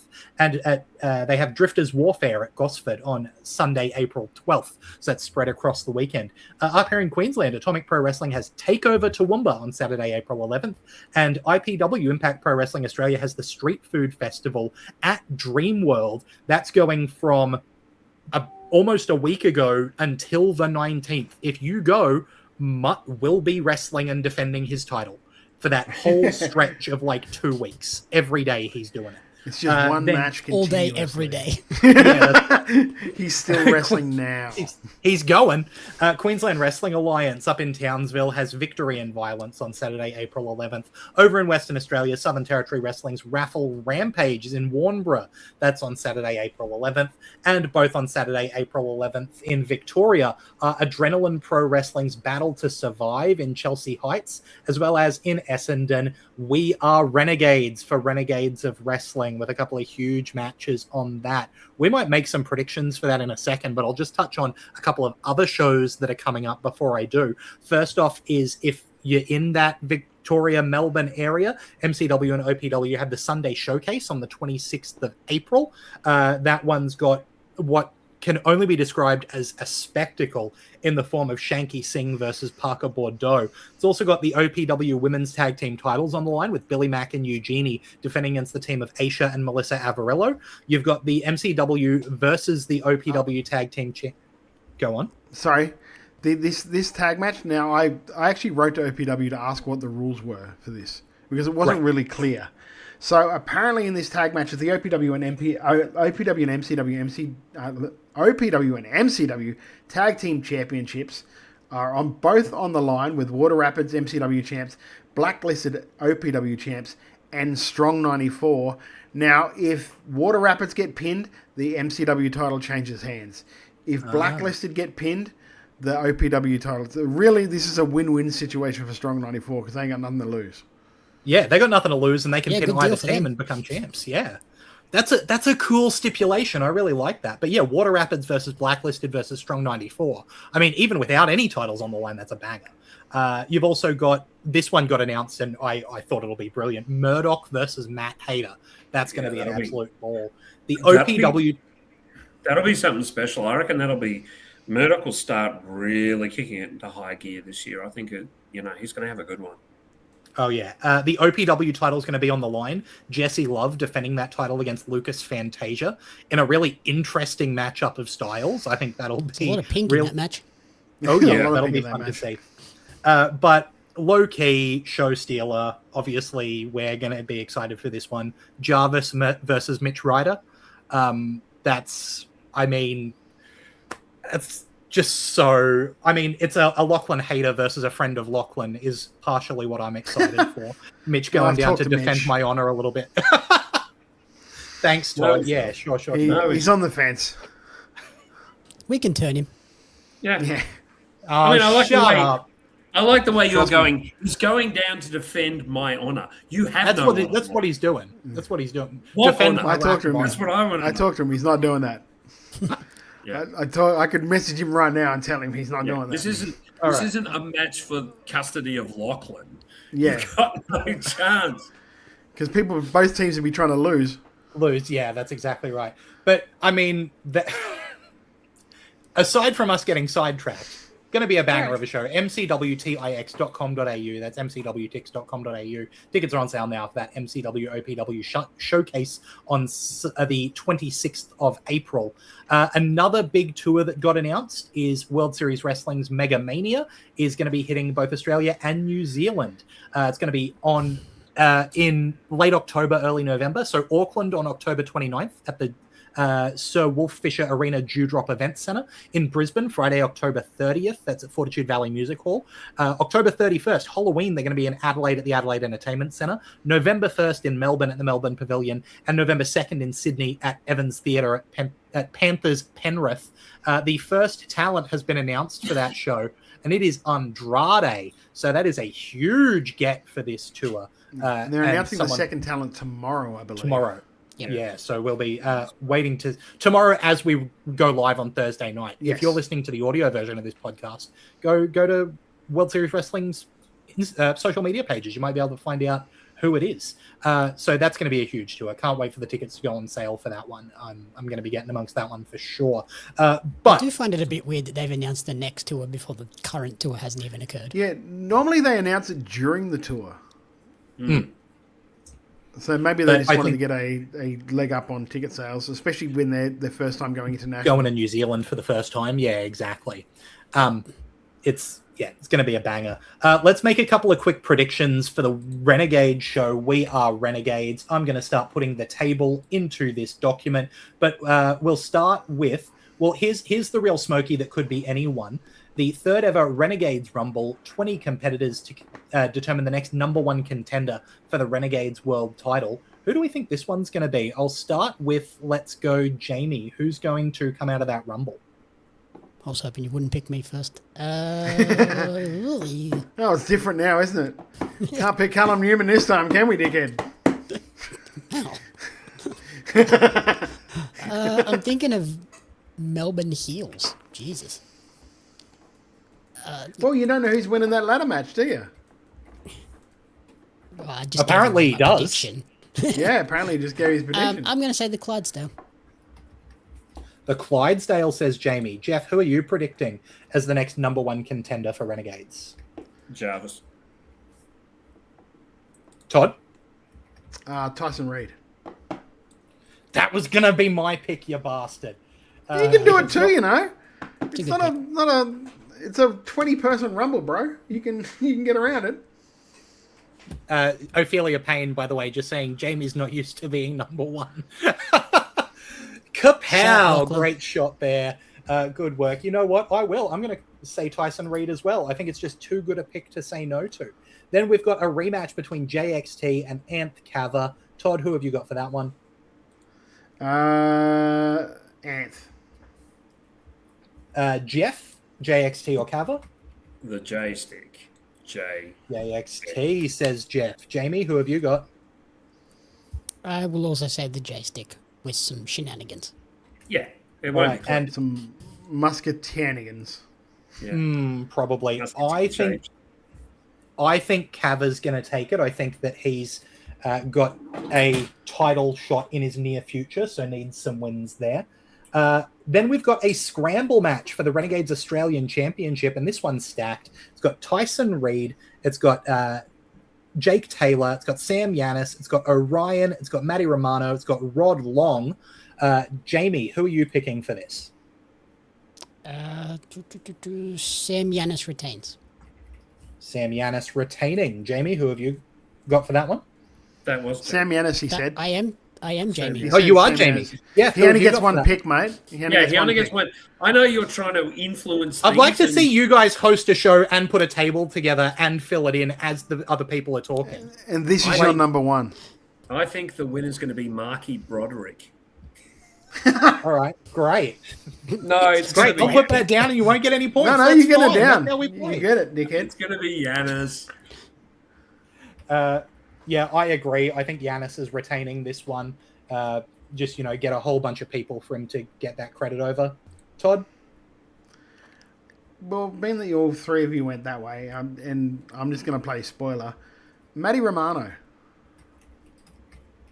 It'd lead to, furthering that storyline. I don't hate it. Deborah. The women's title on the line, Tali versus Aisha. Todd, who have you got for that? I think Tali. Tali says Todd.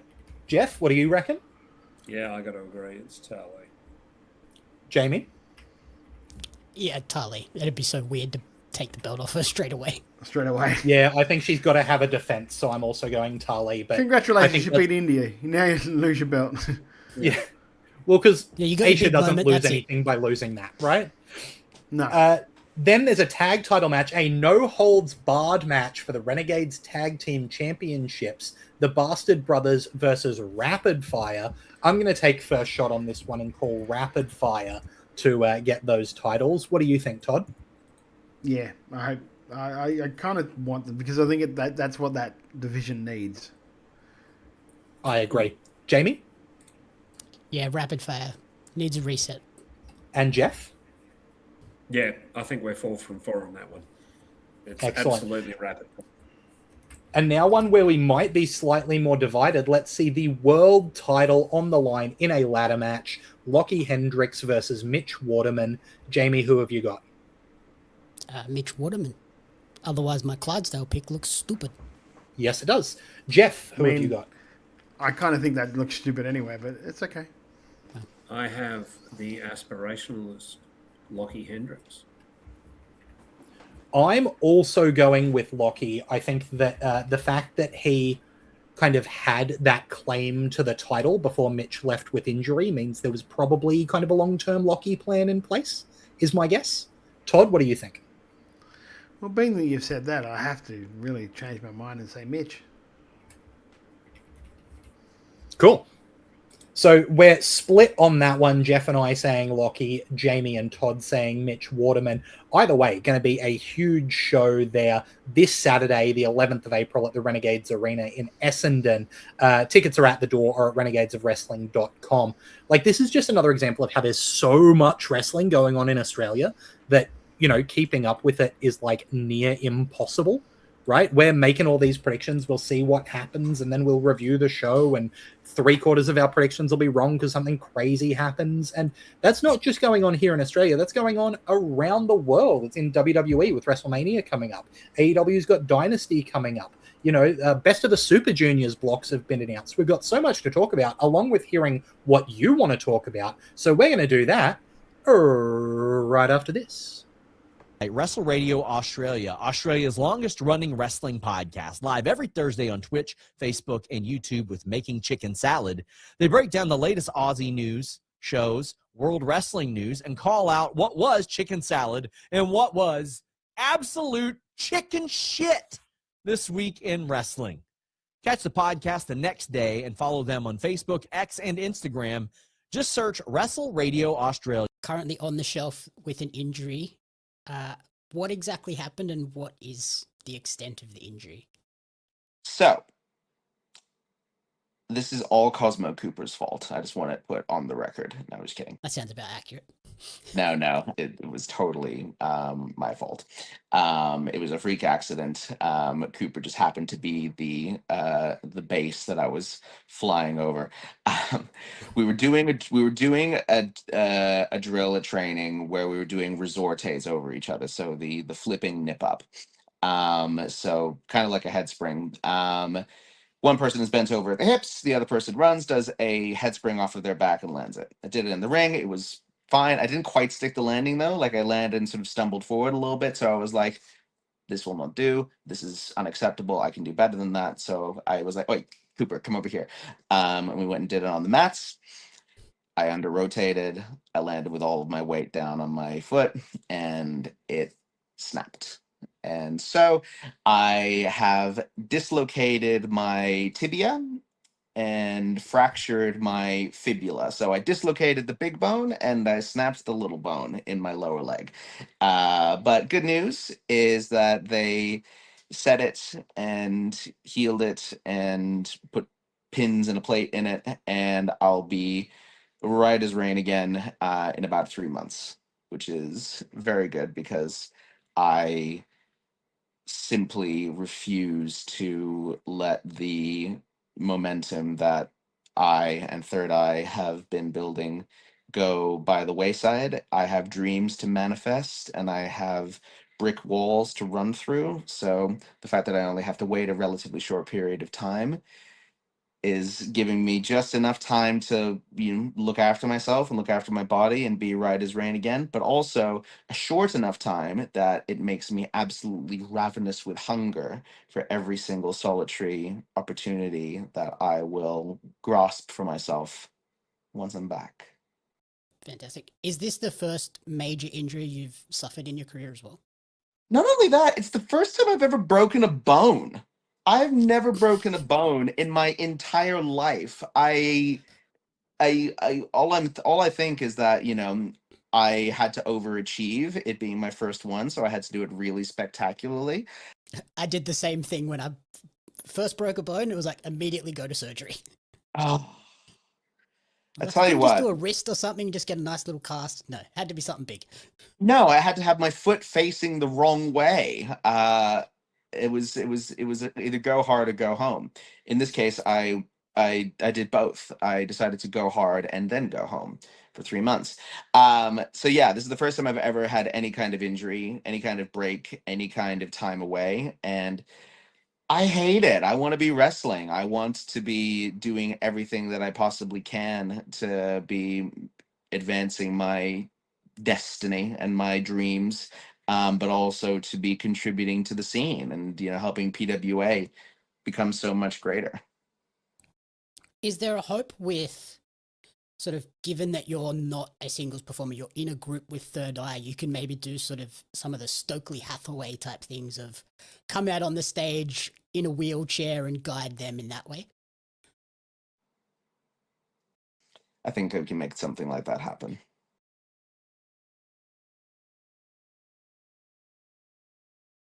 Hey everybody, it's Radar Superstar Adam Copeland. I got a bunch of handles. Anyway, call me what you want, but you are listening to WRA, Wrestle Radio Australia.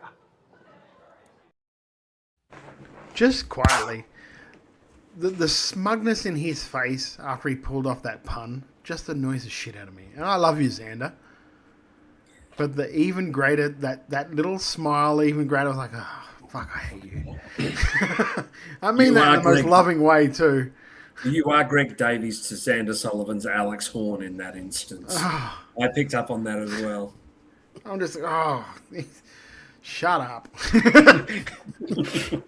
With that said, welcome back to Making Chicken Salad, the Wrestle Radio Australia show. We talk about everything going on around the world of wrestling. Let's talk WWE, and if you're wondering why it's taking so long to make the Io Sky versus Asuka match at next weekend's WWE WrestleMania 42 official, there's now an answer. The health status of the Bella twins. Brian Alvarez is reporting that Cross the your reason fingers.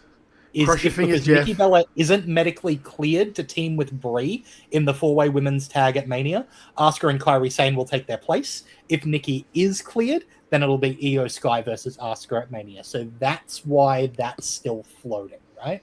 How fucking irritating is it that one of the best wrestlers in the world is dependent on... But I'm sure Nikki will get cleared and she'll be fine. You'll be happy. I hope so. Put your fishing rod away, by the way.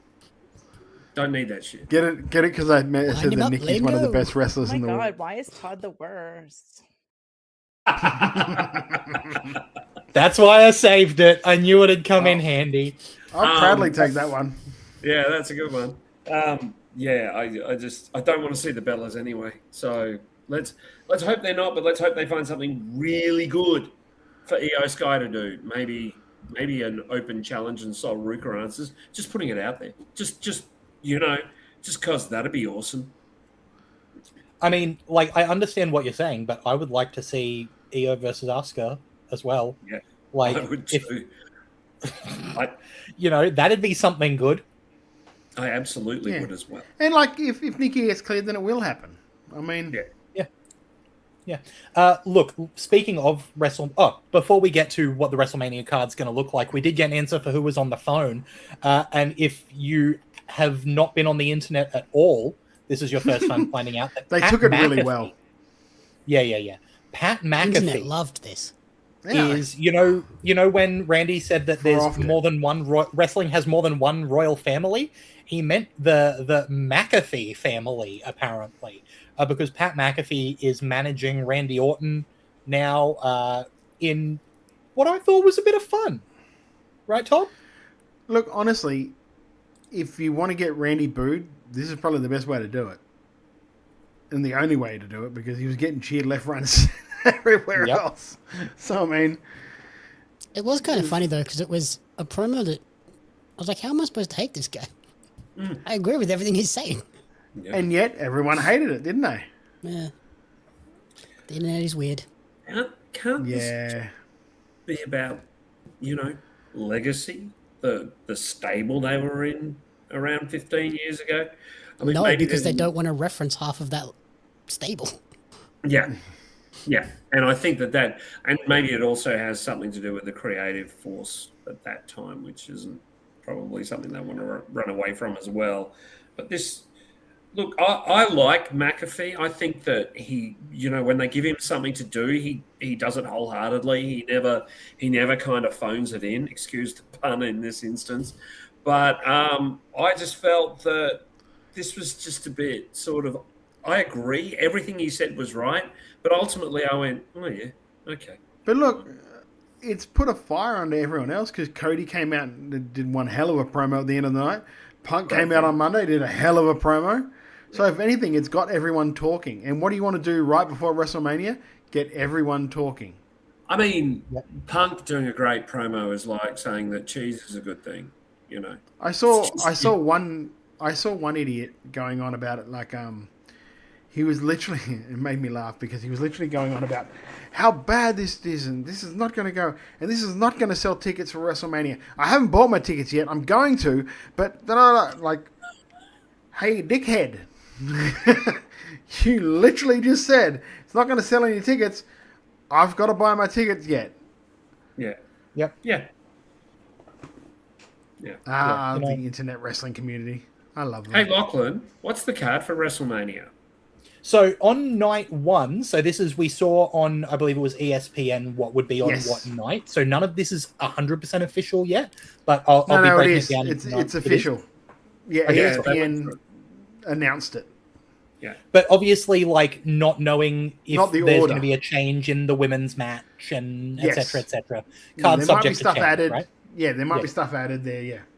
So night one's got the undisputed WWE champion Cody Rhodes defending against Randy Orton with Pat McAfee, the women's world champion Stephanie Vaquer defending against Liv Morgan, Seth Rollins versus Gunther, the women's barring concussion. The women's intercontinental champion AJ Lee defending against Becky Lynch, the women's tag team champions Nia Jax and Lash Legend defending against the teams of Charlotte Flair and Alexa Bliss, the Bella Twins, maybe, and Bayley and Lyra Valkyria, and an unsanctioned match with Jacob Fatu versus Drew McIntyre, and Logan Paul, Austin Theory, and iShow Speed versus the Usos and LA Knight. Meanwhile, on night two, the World Heavyweight Champion CM Punk defends against Roman Reigns. The WWE Women's Champion Jade Cargill defends against Rhea Ripley. Finn Balor, the Demon, takes on Dominic Mysterio. United States Champion Sami Zayn defends against Trick Williams. Brock Lesnar is going to take on Oba Femi. In a ladder match for the Intercontinental Championship, Penta will defend against Javon Evans, Dragon Lee, Rusev, JD McDonough, and Rey Mysterio. And all of that order is subject to change. So young Jamie was shaking his head there, mate. What are you shaking your head about, brother? Why did they announce the Demon? That pissed me off. Because they want you to know that he's going to be there. Yeah, I know, but imagine the reaction if they hadn't said that. Yeah, but imagine how many people would still be fucking complaining that he's not going to be there as the Demon. Why are they doing the Demon? They're not doing the Demon. Why are they doing it? As Todd is representing the entire internet wrestling community tonight. That's what they sound like. That's exactly what they sound like. In my head as I'm reading it, that's exactly how they sound. As phenomenal an athlete as he is, something reads very dangerous to me about a 51-year-old man whose body is breaking down in front of us being in a crazy ladder match for a title. I mean, that's just, no. Ray's not doing much. Ray is not going to be doing much in that match. He'll do a 619. Everyone will love it. Also, too, interestingly, on night one and night two of the matches from the card will be on ESPN2 on night one and ESPN just itself on night two. Yeah. So yes, that's why that's. Go on, mate. On night one, it's the unsanctioned match and the Logan Paul Austin Theory iShow Speed versus Usos and LA Knight are going to be on ESPN2. And on night two, Lesnar versus Oba Femi and the ladder match will be on ESPN. Oh, is that like their pre-show type thing, like their 0 hour? No, basically? I don't think it is. They're literally saying the first two matches of WrestleMania will be on ESPN, and I think it's to drive people to whatever it is, how they watch, because it's on the ESPN Plus. Yeah, that's what I mean. It's kind of like their 0 hour of like, these are part of the show, but pushing you to go and buy the other show. Alex Fihard has said the stem cells are doing wonders for Ray, to be fair. He otherwise would have retired years ago without those treatments. I completely agree with you, but now he's spending more time injured than he is as a competitive wrestler. And I think that that's an indication that he needs to wind down his career, do the job to the greatest of all time, and that's it. Eddie's son, the greatest of all time, and call it a career. Imagine 5 years ago, Jamie. Imagine 5 years ago saying to someone there's going to be an argument over which Mysterio had the better career at the end of the day. Because, like, Dom is setting himself up for a killer career that could rival Ray's. 5 years ago, Imagine you'd never 3 years ago. Imagine 3 years ago, you wouldn't have imagined it. I remember that we had a show, and this was before Jamie came along, where the three of us were all saying, this guy's just not got it. Like, I wasn't saying it. Sorry. I kept telling you, like, give him time. He just needs to get reps under his belt. He was traded Lance Storm. It didn't help that they immediately put him on TV, like his first ever match. Like, I mean, he trained with Lance Storm, so you know he's going to be good. He really should have came through NXT. But it was also the point, it was fucking COVID at the time. So, like, I'm guessing Ray was just like, let me have my son with me so I can travel with him. Yep. Yeah. Is there... look, I think that ladder match, I can feel a 7th entrant coming, right? Where are we going to get Vikingo up amongst that? I don't know if they will.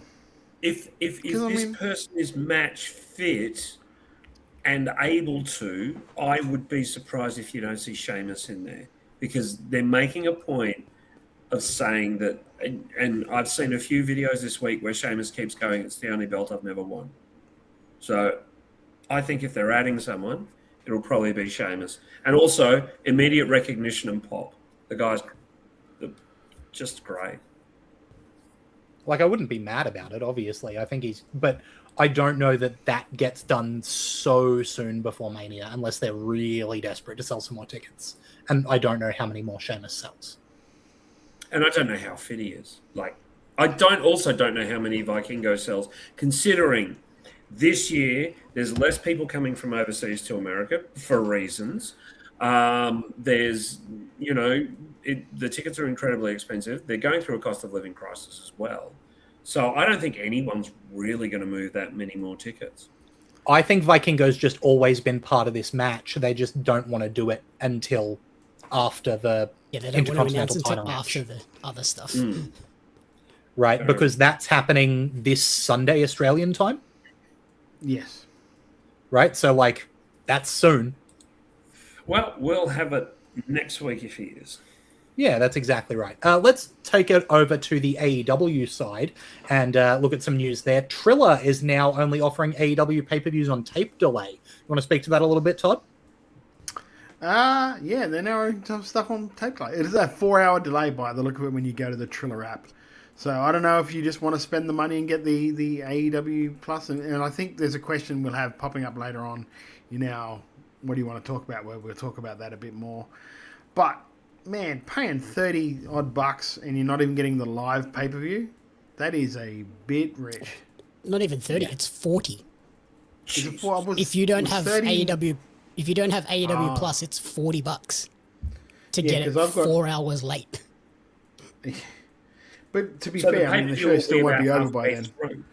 Yeah. Pay-per-view will be about halfway through when it starts airing. $39.99 for if you've got Plus. And it's 4 hours. So $10 for every hour. $10 per hour late. Alex Fireheart agrees. Kyle Fletcher, the reigning TNT champion, is said to have sustained a meniscus injury in addition to other, quote, undisclosed additional injuries. Tony Khan's announced that Kyle Fletcher is going to be out for months. The TNT Championship is now vacated. There's going to be a casino gauntlet match at Dynasty to crown a new champion. So that's been announced for that. We're going to spoil a little bit of what happened on Collision, right? Regarding a couple of things. So we're going to play a bit of music. If you don't want to hear Collision spoilers, vacate the show now. Skip forward, I don't know, 5 minutes. Jump ahead. Less than that. Probably a couple of minutes. But jump ahead a couple of minutes. Yeah, here you go. Here's your time to mute the chat. Because we're about to tell you what happened on Collision. And it technically because you've been watching this live, we'll give you a thumbs up after we stop talking about it. Yeah, that's right. You've still got the screen on. What is Collision spoilers? All right. So, spoilers beginning now. The AEW World Trios Championships have changed hands. Mystico and Jet Speed, Mike Bailey and Kevin Knight, lost to the Dogs, David Finlay, Gabe Kidd, and Clark Connors, who are the new AEW World Trios Champions. Jamie, you're our AEW man on the ground. What do you think of that move? Correct. He doesn't remember. Oh. No. I haven't seen it, so how can I remember? I know. Correct move, because Mystico isn't available for the pay-per-view this weekend anyway, so... So, do you think that we'll see a potential Trios title match announced for that show? It wouldn't be out of the realm of possibility. We only have 9 matches announced so far. We've only got 9 so far, yeah. I would hopefully... light on for AEWs. Yeah, I would personally hold their first defense for Dynamite, because we've had that pay-per-view hangover problem in recent months. Hold some of these pay-per-view matches for the Dynamite so that there's a good show following up. So you can put a good show on the fucking Wednesday. Yeah, you have that thing of like people hear about the pay-per-view, they get excited to watch the Dynamite, and then the Dynamite after is kind of a dud because everyone's hurt. Yeah, absolutely. The other spoiler that we can say is in the Casino Gauntlet for the TNT title, the number 1 entrant is going to be Tommaso Ciampa. So that's fun. That's good. Yeah, I was trying to find who the number 2 was. Yeah, because the match that it was against was Mascara Dorada, which I always think that's interesting because number 1 is an advantage because you can end the match before everyone else comes in, unlike the Rumble where you want to be last. I think that's fun. Are we going to give that thumbs up for no more spoilers here? Yep, everyone can come back in while we talk about the... Can you imagine if we forgot to do that? Like, Jesus, they're talking about Collision for a while. So the current lineup for AEW Dynasty, which in Australia is going to be broadcast on Monday, April 13th. That's got on the 0 hour Alex Windsor versus Marina Shafir. Then it's got Chris Jericho versus Ricochet. A Casino Gauntlet match for the vacant TNT title. It's going to have the Young Bucks versus Kazuchika Okada and Konosuke Takeshita. The AEW Women's World Champion Tekla will be defending against Jamie Hayter. Darby Allin versus Andrade El Idolo with a world title shot for if Allin wins. Then FTR, Dax Harwood and Cash Wheeler are going to defend against Christian Cage and Adam Copeland. The AEW Continental Champion John Moxley will defend against Will Ospreay. And the AEW World Champion MJF will defend against Kenny Omega. So... again, only 9 matches, nice and svelte for an AEW pay-per-view so far. I expect we will see a little more there. But again, all those matches sound good other than Jericho Ricochet. Yeah, I tell you what, though. Thank God they were still in Canada because Jericho actually got a reaction this week. Yeah. He got something. Yeah. Want to talk about old gimmicks? Jesus. I just got punched in the gut. I think that 0 hour match with Alex Windsor and Marina Shafir could be a sleeper hit. That could be one of the matches of the show. It's hard to say match of the show when you've got MJF Omega and Moxley Ospreay up the top. Yeah. You know, I was going to say there's no way Moxley Ospreay is going to be bad.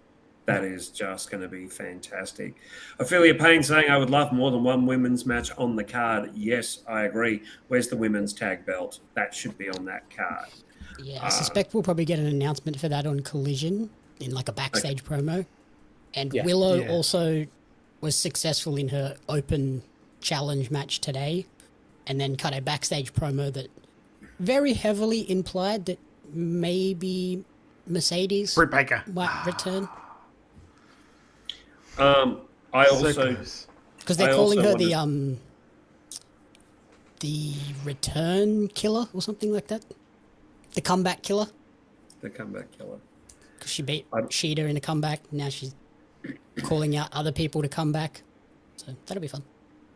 I'd also like to mention that as much as I don't want to see Nikki Bella, I similarly do not wish to see Chris fucking Jericho. Whew. I thought you were about to say Statlander then. Me too. No. No. We were talking women's wrestling, and I'm just like, where are you going with this, Jeff? No, brother. No, to be fair, Chris Jericho does look to be in decent shape, so he might get some decent matches. He does look to be in fairly Jericho. Matt Hayter look. He does look. Yeah. Older Matt Hayter. Matt's getting Yes. well. Who's Jeff on the list? In AEW adjacent news, TNA has pulled stars. The list of Jericho. TNA has pulled. He spelled Jeff wrong. TNA. Do you know what happens to people? From, do you know? Yeah. Do you know what happens to people, Jeff, when they don't like Jericho, and they don't like Nikki Bella, and they don't. Get back the list. Oh my God, why is Todd the worst? Well, that was certainly that. I think the more appropriate one after that is Jamie going, "Yep, that just happened." I think that's the more appropriate clip. Okay, look, let's keep moving. In AEW adjacent news, TNA has pulled stars from indie shows against AEW talent. The TNA president, Carlos Silva, confirmed the company removed top stars from independent events featuring AEW wrestlers due to partner conflicts, cancelling bouts such as X Division champion Leon Slater versus Ricochet at WrestleCon on April 16th in Las Vegas, and world champion Nick Nemeth versus MJF at Creator Pro on May 1st in New York. Moose had already been pulled from an MLW event. That sucks, because those were two exciting matches. Yeah. Yeah, but here's the thing, right? And I was thinking about this, right? Which one of those matches do you think a TNA worker would have went over in? Oh, neither one. Neither. They were both losing. None of them. Well, no. The Leon Slater match, he would have retained. He wasn't defending it. He wasn't defending the belt. It was just a match. Yeah, that's true. So who do you think is going to go over? Yeah, if he's not defending the belt, then it's for Ricochet to go over. Yeah. Although I agree. If you have, and like Macho Man Andy Savage said, God, this is lol TNA Bush League shit. No, it's not. It's protecting your company. You've got a company in TNA that their last week's show on Impact had to go up against Collision because Warner Brothers Discovery moved the time of Collision. So why would you let your stars go on shows where they lose back to... And I understand, like, MJF has to win matches, like, when he's on that thing. So you just go, okay, he can be on the show, just not against that guy. It is just dumb that they had already signed off on these matches, and now, a week out, Yeah. Maybe not. That's what Andy Savage says, is Bit of shouldn't that have forethought? occurred to them before they approved the bookings? Well, from what I heard, the Collision thing happened after everything everything had been booked. Like, they moved the times of Collision there, and he's just like, well, if you're going to be a direct competitor, I'm not letting my workers, my champion, lose to your champion, and then my X Division champion lose to your ex-champion. Which I think is perfectly... I think not that's really perfectly, AEW's choice either, though, in that case. I think it's reasonable. You don't think it's AEW's choice? Like, okay, you can have MJF, but he can't No, lose. I mean You in can terms have of going Ricochet, up but he can't against lose. TNA. No, that's the That was the network telling them you're moving. No, yeah, which is fair enough. But also, what would you do in that position? Would you have your world champion lose, your X Division champion lose, all on?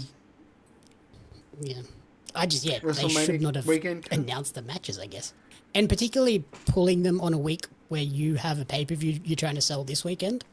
It's just a bad PR hit that you didn't need.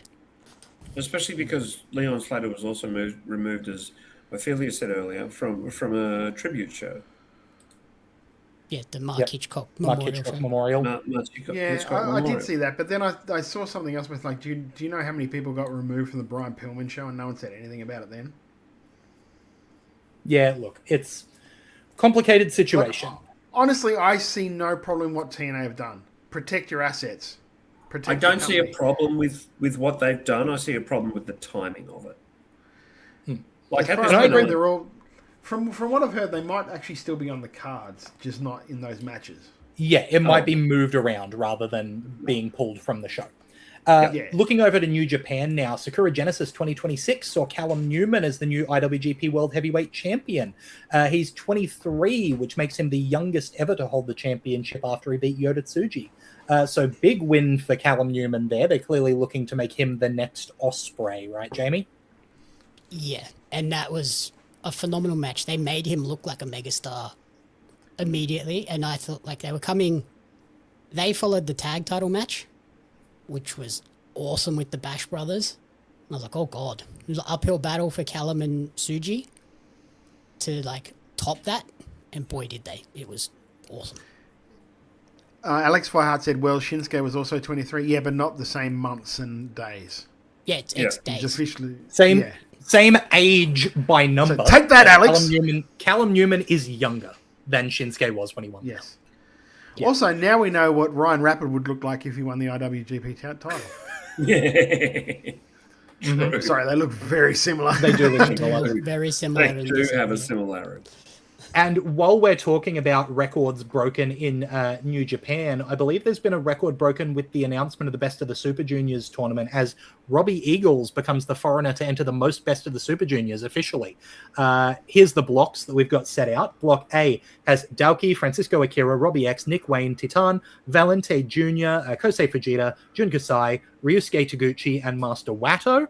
Jun And Kasai, block what the... B... I know. What's with Jun Kasai being? It's just wrong. Don't make him wrestle wrestling matches. He doesn't know how to do that.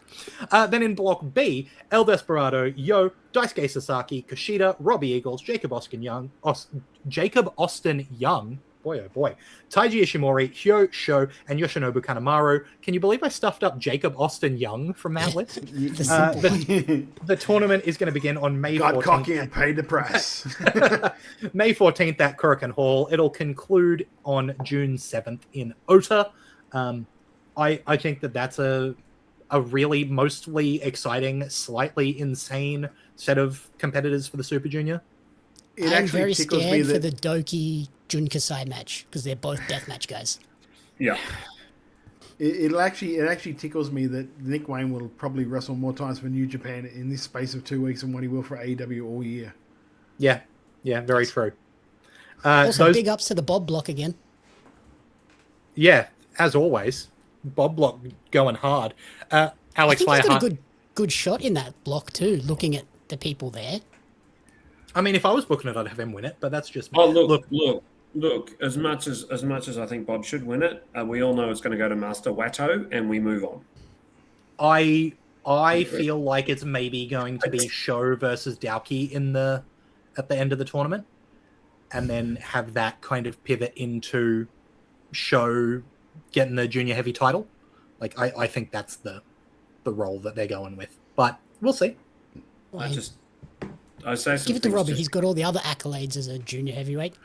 Give I him think this they should one give it to thing that he Robbie. hasn't got. You know, it'll be fun. I say some things just to get Jamie shaking his head. Master Wato. No, it's I'm hoping it's Fuji against Robbie in the final. That'll be great. Yeah. That'd be bloody magic. And Alex Fireheart says you joke, Jeff, but Wato has won it before, so who knows? True. That's why he doesn't need to win it again. Robbie needs it. Yeah. There's plenty to talk about here, but what we want to talk about doesn't really matter so much, right? We're going to pivot here before we get to the main event of talking about our chicken salad and our chicken shit. We're going to talk about whatever you want to talk about. What do you guys want to talk about? So drop into the chat right now what you want to hear us talk about. We'll start with this conversation starter from Macho Man Andy Savage from earlier tonight. A non-Aussie topic, Macho Man Andy Savage saying, I haven't heard any real reviews of my AEW beyond what Jamie has mentioned here. It's going to require a $60 Fire Stick, so I want to know it's everything we hope. Jamie, what's your thoughts on my AEW? So far, pretty much flawless for me. Today was an exception. There was a couple of it was slightly delayed and it just it missed the Tekla promo for some reason. It was just stuck in the ad break and we came back as Copeland was making his entrance. But other than that, it's flawless for me. It's streamed perfectly. The last pay-per-view went off without a hitch. So, yeah. Wonderful. So what are the obvious drawbacks of it? Because, obviously, he's looking for something to say, well, this is what's wrong with it. For him to not spend his money. Yeah, there's not a huge amount of, back catalogue stuff at the moment. Because they cycle stuff in and out. They're not just, here's everything ever from AEW. So, you'll only have back catalogue stuff. But I think for the live stuff, no issues on my end. It's streamed perfectly. It's like always, it's immediately there for replay. You can scrub through, pause, rewind, and if you watch it on a Fire Stick or something, it's fine. Like I use Google TV, perfect. Does it work in a browser? Yep, works in a browser. In a browser, you get a bit of a weird thing where when you full screen it, up the top it asks you which language you want. Do you want it English or Spanish? And that stops it going proper full screen. Well, even if you answer it? Yeah. Oh, jeez. It's just like the little menu box stays I there said English! Yeah, it's a bit weird, but it's basically full screen. It's like where if you had like a camera in a laptop in the screen, it's just kind of that size. Okay. Oh, It's just so like a it's, notch. it's a bit of the same size as a widescreen. Phil. Yeah. We've had a couple of questions around the same kind of idea here. Wild Angel says, with World Series Wrestling doing a show at the Fortitude Valley Music Hall, depending on how the show turns out, we could do a super show in that venue? Who would you like to see on that card? Meanwhile, Alex Fireheart asks, I guess as a random thought, do you guys think super shows are viable at all outside either WWE or AEW coming over? Or should they remain relegated to those kinds of weekends? I'm going to pass to Todd as kind of the most inside baseball of us all. Todd, super show. As for the Fortitude Valley Music Hall, I think that would be... I don't think it would be financially viable. Because I would imagine they would probably charge a fair bit to rent that. Whereas that's more in the realm of what WSW can do. Because they have the budget to do that. I don't think because normally with a super show, the super show is put on by one promotion. So it's not like every promotion pitching in, because then you also get the thing of where it's like, I don't know if you know this story, but back in I think it was the 80s, AWA did Super Clash it was like AWA and Memphis, USWA, and there were that many infighting about who should win, who should lose, who should blah, blah, blah, that it just made it an absolute cluster. So basically the places and pretty much with Australia, we're all really respectful for the most part of the territories. So it's usually like a thing hosting it. As for, do you think they're viable outside of? I don't think so. I wish they were. But I just don't think... I don't think they... I guess we'll see a little bit with this showcase that's happening. Because that's kind of a super show-ish.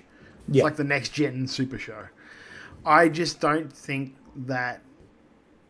I don't think enough of Australian wrestling is known that you can draw the people that you would draw for a WWE, AEW super show. Like, if people are coming over for the weekend, they might catch that like a super show because, well, we're here the night before. We've got nothing to do. Let's go and check this out. Whereas, like, you've already got the people here that are coming to your shows regularly. I don't know how many extra people you would draw on top of that by saying, hey, Robbie Nichols is here. Slex is here. People travel for Coliseum, but it's also a two-night thing. Yes. I don't think you're going to get a 2-night super show. No. And like, but let's it's also look at they travel for Coliseum, where Coliseum is an established thing. With not a random. This weekend we've got all of these people coming. I also think that there are events that people travel for, but they're state by state, so they're not a super show. So people go to the Ballroom Brawl every year. Like, I know a lot of wrestling fans that come out of Melbourne to go to the Ballroom Brawl every year. It's the same with Endgame in Melbourne. King of the Metro. King of the Metro. But see, there's a little adage in wrestling, is that Rumbles draw. Yeah. They just do. Rumbles have always drawn.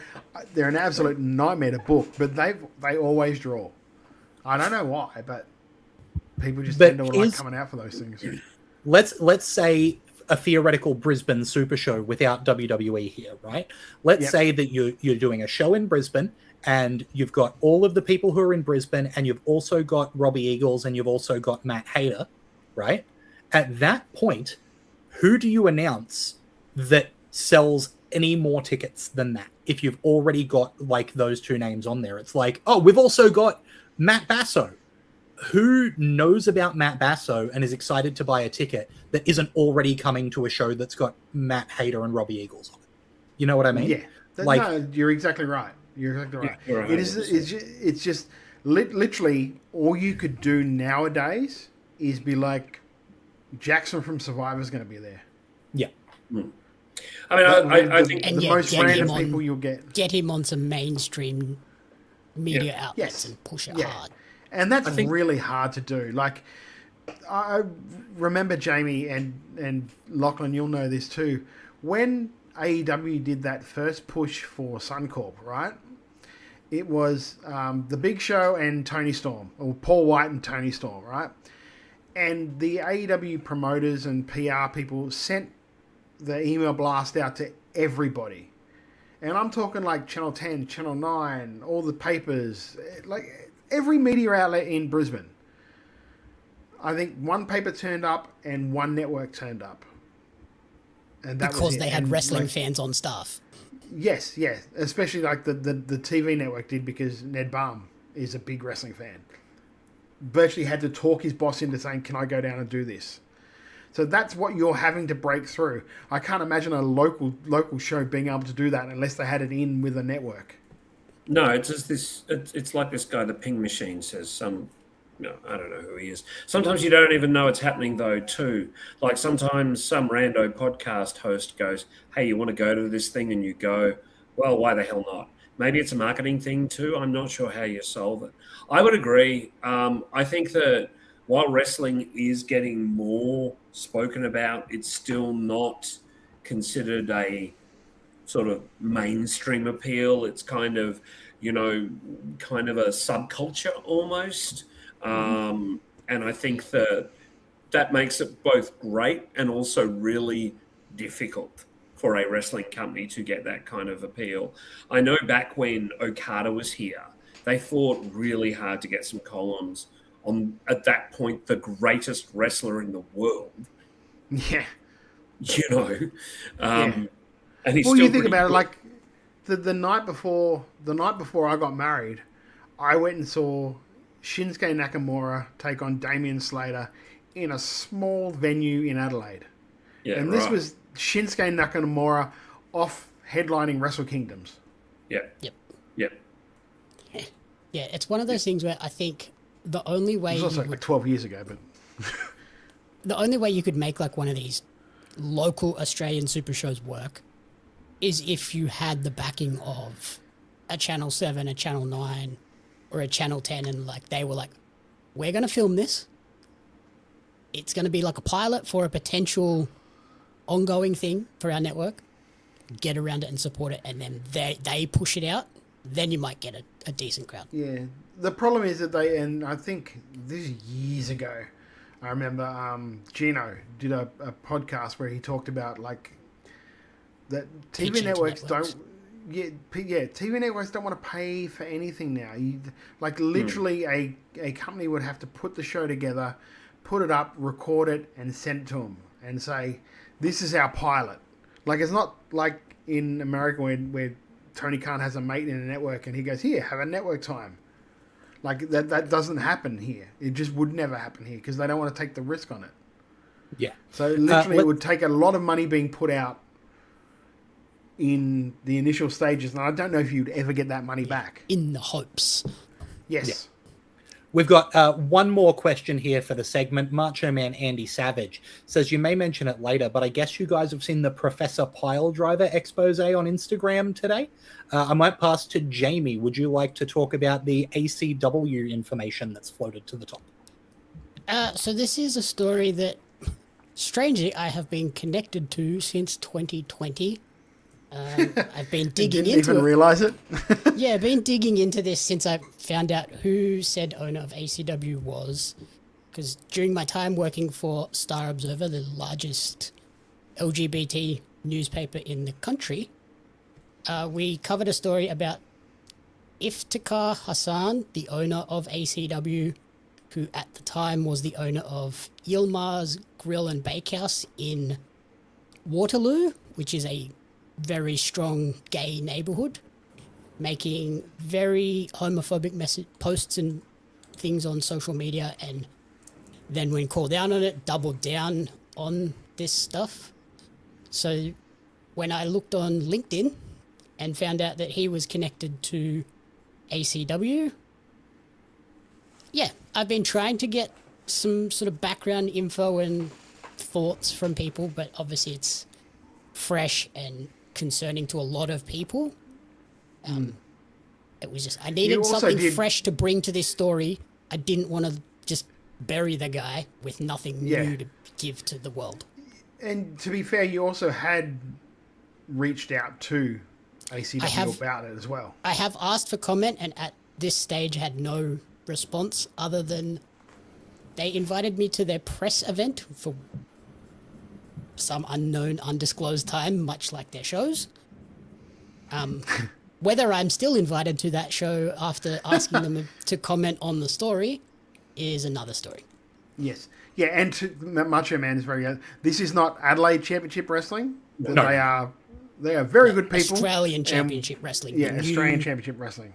The new one has purchased All-Star Wrestling. I think what rings alarm bells for me... Which are going great guns. ...is... Go and don't see their show tomorrow night.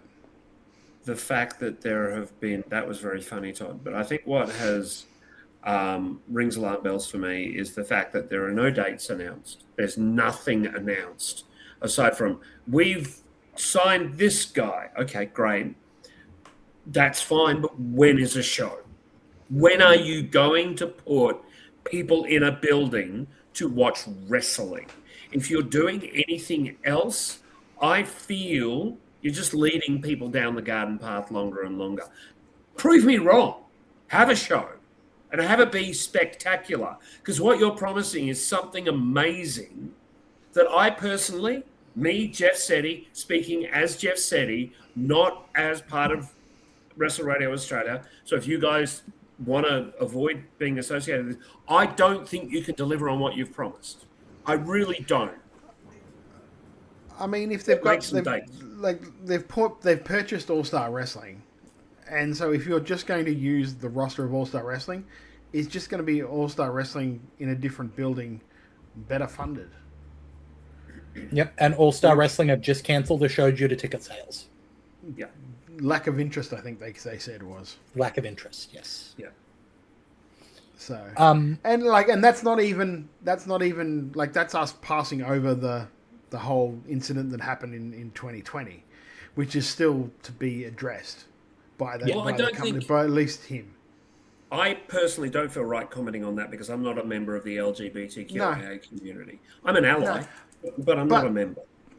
But if Jamie, as a member of, like, he has a magazine, he's a member of the press, he's asked the question, like, a comment at least, I think, is like, absolutely. that was a long time ago.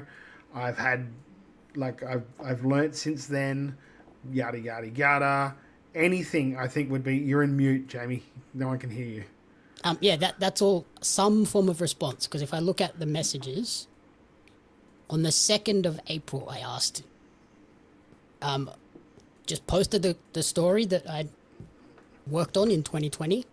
Yes. And just asked, would you care to comment on this and how it pertains to ACW? And it was seen, and no response. Yeah. Like, to be fair, we have known about this for a fairly long time, but we didn't want to just go off half-cocked and go, hey, because we're not Professor Piledriver, and we're not, with all respect to him, but we're not those guys, so we at least want to give them a right of reply. Yep. So we're sort of like trying to be responsible about it, because and like also said, none of us in the community are going to be directly affected by it. No. So if there's wrestlers that want to message me or anyone else and want to keep your name out of it, I'm happy to do that. Yeah, and just pass on your thoughts. Yeah.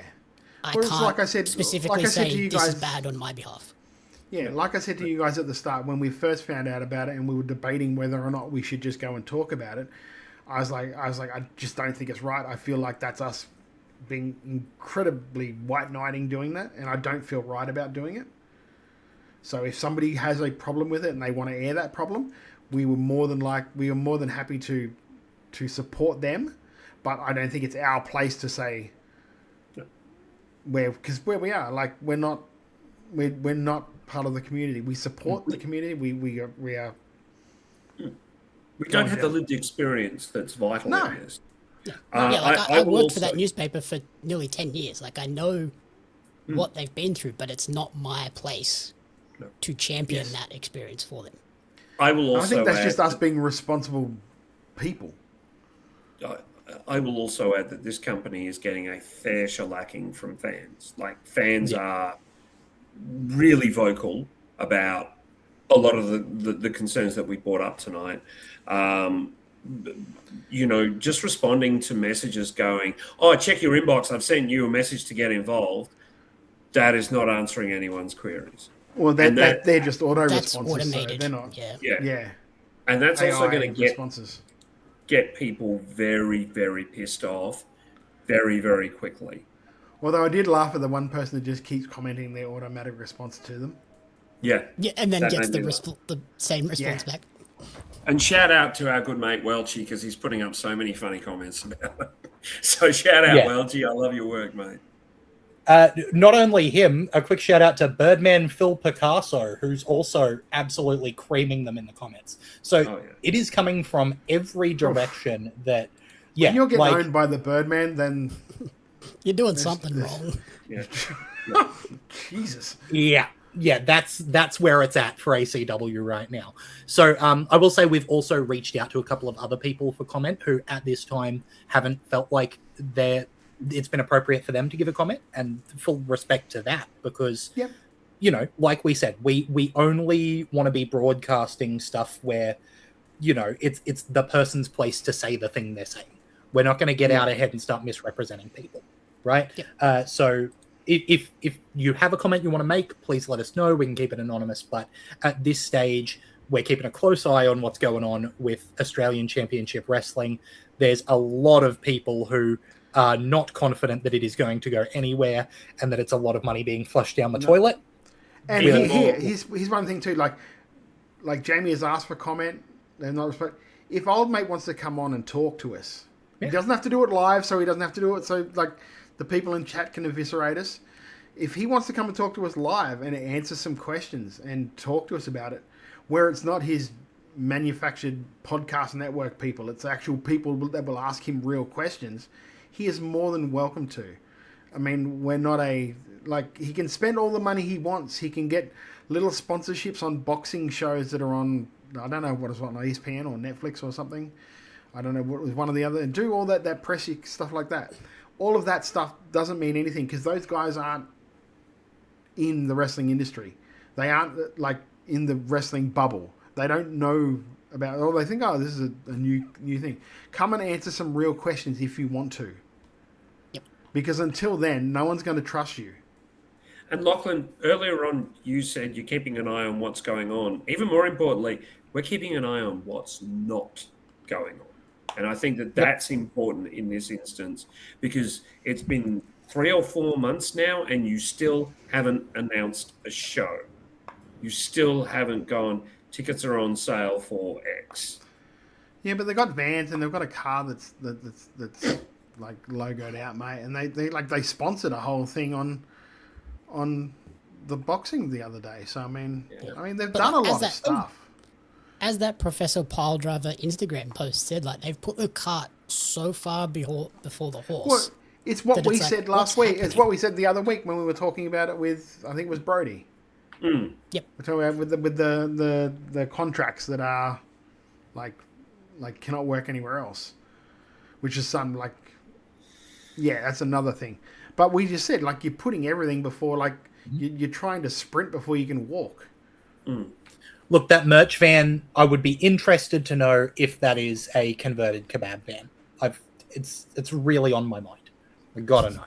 How much is the over-under on the T-shirts just being AI art? Ooh. Well, interestingly, they did use some AI art yesterday, and they got fair income slated for it by just fans and people in the know, just going, you do not use AI art. Yeah. So there you go. Look, I will say in response to Macho Man Andy Savage, from a marketing perspective, even that was madness. You see ACW on the boxing, you Google it, what do you find? I think that the SEO has come into play since then, because it does come up. Oh, does it? Because I can't see it. I've got Air Conditioning Service Brisbane, Air Conditioning Wizards. I get two Australian Championship Wrestling live results first. I see mine, ACW Australian Championship is like the and I agree with what, down. I agree with what, for me, it's even further. Yeah, it's about there. I agree with what the Ping Machine said here. It's advertising a TV show before you've written or filmed an episode. And that's essentially what they're doing. They don't even have a sizzle reel. Have you clicked on the website? It's pretty bad.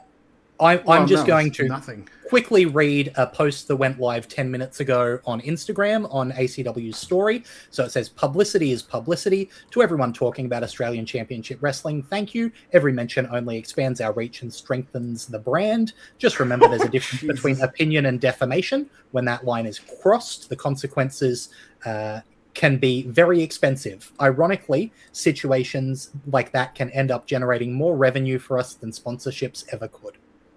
So basically threatening to sue people is what it sounds like to me. Again, more than welcome for him to come on the podcast and have a discussion. It's not we're sharing our opinions, right? We're not saying anything. We're saying what we think is the case. If they're in the chat, they're welcome to make any comments as well. Yeah, absolutely, Ping Machine. Yeah. We're just talking about like previously reported things that were confirmed and 100%. Yeah, like that happened. Confirmed by the fact there was an interview with him admitting it. Yeah, that happened. We know that happened. We know the owner of the organization is that same person. Just want to know what your comments are today on that. Yeah, and how that pertains to the new company. And we're not defaming you. We're asking you a question. Everything we've said about wanting a launch date, wanting information, it's true. Everything we said about fans slating you for using AI art and your excuse of, well, it's attention, that's true as well. Awesome. Let's move on to what the show's named for, chicken salad and chicken shit. Let's start with the chicken shit, as we always do. Jamie, what have you hated in wrestling this week? So we mentioned it before, the Demon thing being announced.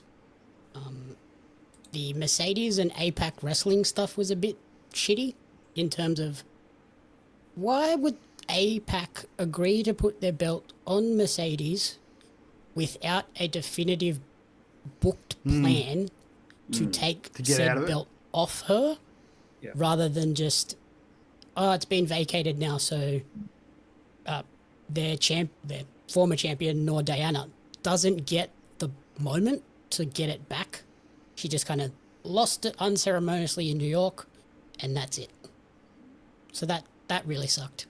And then one other thing I noted, I found out that Shota Umino is 0-11-1 in all title matches in New Japan Pro Wrestling, which seems like a really bad thing for some guy that they're pushing as one of their new faces of New Japan Pro Wrestling, because he's had 2 IWGP United States title shots, 2 shots at the openweight 6-man titles, a shot at the openweight title, 3 shots at the World Heavyweight title, 2 IWGP Tag Team title shots, and 2 New Japan World TV title shots. Lost 11 of them, had a draw in 1. Yeah. What are we doing? Not good. Jeff, your shit for the week, mate. I've got a couple. Firstly, the booking of Stand and Deliver was, particularly to do with Zara, was just terrible. And they're continuing the feud. They're continuing 3 my favorite feuds. wrestler didn't win. Sorry. No, but it made logic sense for Zara to win this. His soul is clearly moving up. So I in my mind, I thought Zara was going to win and go ahead and start chasing Tatum Paxley for the North American champion. But no, Tatum Paxley's back in the feud with Blake Monroe. It just seems like they're just in this holding pattern before like the call-ups after WrestleMania. So it's a bit. I think that's probably the problem. Yeah, that's it. Like, there's no forethought in it, and that's a bit shit. I also. Well, do you know what the problem is? The problem is half of the times NXT don't know when people are getting called up. Yeah. Until the week of, they get the phone call like, "Oh, we're taking this guy or this girl." Yeah, and not only same that, thing with being cut. They don't know when they're getting cut. They don't know when they're getting promoted.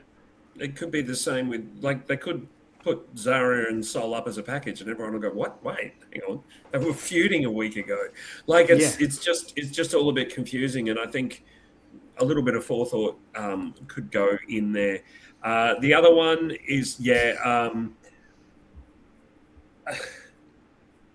if you're watching someone wrestle and you're making notes on the amount of times and when somebody gets body slammed, and that person is a female, a little bit creepy. Maybe don't do it. Like, maybe think about what you're doing before you go ahead and do that. I had no idea what Lachlan was talking about until I saw the comments during watching the YouTube. I'm like, what? Yeah, the timestamps. Oh my god! Yeah. Yeah, it's just a little bit gross. Like, don't be that person. It's creepy, it's gross, and it's just not necessary. There you go. Yep. I think that skirts around it enough without. As soon as Lachlan showed us that, I looked at him and went, "Oh, okay, I see what that person's doing." Yeah. Todd, chicken shit.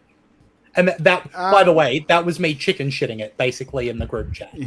Todd. Yeah. Oh, sorry, mate. Yeah. I didn't realize. No. Jerk. Why is Jeff the worst? Yeah, why is Jeff the worst? How is Jeff number 2? How is Jeff? Like I said, because Peggy doesn't know him. Todd. To know him is to dislike him.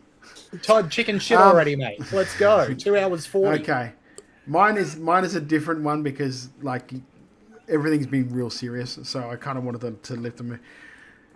I was watching one in particular, and I don't want to mention what the name is because I don't want to do that. But you know the reactors that watch SmackDowns and that, and then they put up their reels about watching the.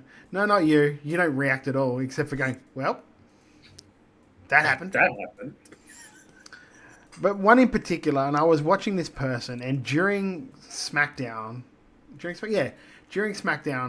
laughing, enjoying themselves, losing their collective shit during the show, and then straight after the show, posted 2-minute things about how much she didn't like the show, and what is wrong with it, and what's wrong with the build. I was like, I couldn't even help myself but comment. You really seem to like it in all your reels. I saw your comment. What happened? I laughed. I was like, well, what happened between then and then after? Did you think about it? Hang on, I didn't enjoy it. I didn't laugh when Danhausen did that. I didn't pop for every line that Pat McAfee said. I didn't do any of that. No, because this is a shitty build. It's a shitty WrestleMania, and because this will get me more clicks. I just feel that stuff is really disingenuous. I would rather have watched a Jamie one where Jamie just well, that was shit. At least during it, because that's how he genuinely feels. And if you genuinely like all the stuff that's happened, don't afterwards go, well, I've just checked Twitter and no one seems to like this show. So I better quickly do something where I hate it as well. So there's I another. would love to see the analytics on that and see which one of those clips did better. I'm pretty sure I know which one it would have been. One of them, and I can't remember her name, but I like her. She's the blonde-haired girl, shortish blonde-haired Wheezy girl. blonde? Yes. Where she does one afterwards where she goes outside, literally touching grass while she's trying to tell people it's not that bad. It's just a wrestling show. Yep. It's not that She's hard. very good. Yes, I do. I can see why she's so popular. Yes. But yeah, that was my chicken shit. A couple from the chat. Wild Angel says my chicken shit was the current situation with ACW, but then a certain wrestler had to go and creep on a female wrestler on a live, and a company coming to his defense. Yeah, that's what was the company? And just quietly, apparently now he's threatening to sue people about sharing that video that he put up on social That media. he posted. Yeah. That's Greg things. Cool stuff. Macho Man Andy Savage says Zarya did nothing wrong and she should have beaten Sol. Alex Fireheart says chicken shit. Chase Owens being the next NJPW World TV title challenger. Fuck right Preach. off. God, that sucked so bad when he came out for that. I was like, what is happening right now? And Chase Owens, because who's the champion at the moment? TV title champion? Takeshita. Is it? Okay, well that screams like AEW Dark. Except, yeah. It's funny because Takeshita doesn't even wear that belt on TV.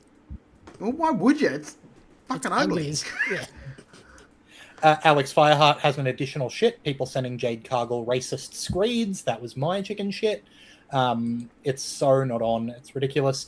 And Macho Man's chicken shit, which was my other one, is Kyle's injury sounding a little more serious, causing him to vacate the title. Yeah, we never like seeing people vacate titles, especially when they're on such a hot run. Like, this was Kyle Fletcher becoming a top guy. Like, it's been the last 6 months or so, Kyle Fletcher has just been showing that he can be the guy. And for him to just not be able to wrestle at all sucks real bad. So that's my chicken shit.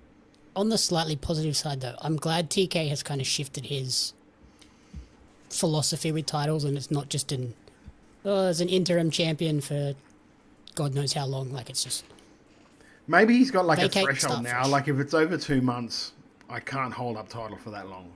Yep. It also, I mean, really, that's what they do in boxing and UFC and stuff. Like, if it's over an extended amount of time, well, we can't hold the title that long. We're just If you're going to miss one pay-per-view, okay. If you're going to miss potentially 2 or more, no. I think it's also because, like, Bryan Danielson's in his ear a lot now, apparently. So I think Danielson's probably going, nah, we can't not have a title holder for that long. We need all 37 titles to be active. I think it made sense when there was like 4 pay-per-views a year. You could do an interim one in between, and then the actual champion might be back by the pay-per-view. But now when there's a pay-per-view every month, you just got to keep the ball rolling. Yeah. I do wonder if we're looking at the bright side. When Fletcher returns, is that pop just like nuclear? And is he like world title contention at that point? Because especially if it's after All In and a certain goat got the belt. Has the belt. Yeah, so there's potential there. Speaking of looking on the bright side, let's turn it to chicken salad, and I'm going to take it first because I have a bright side of something people have been mentioning.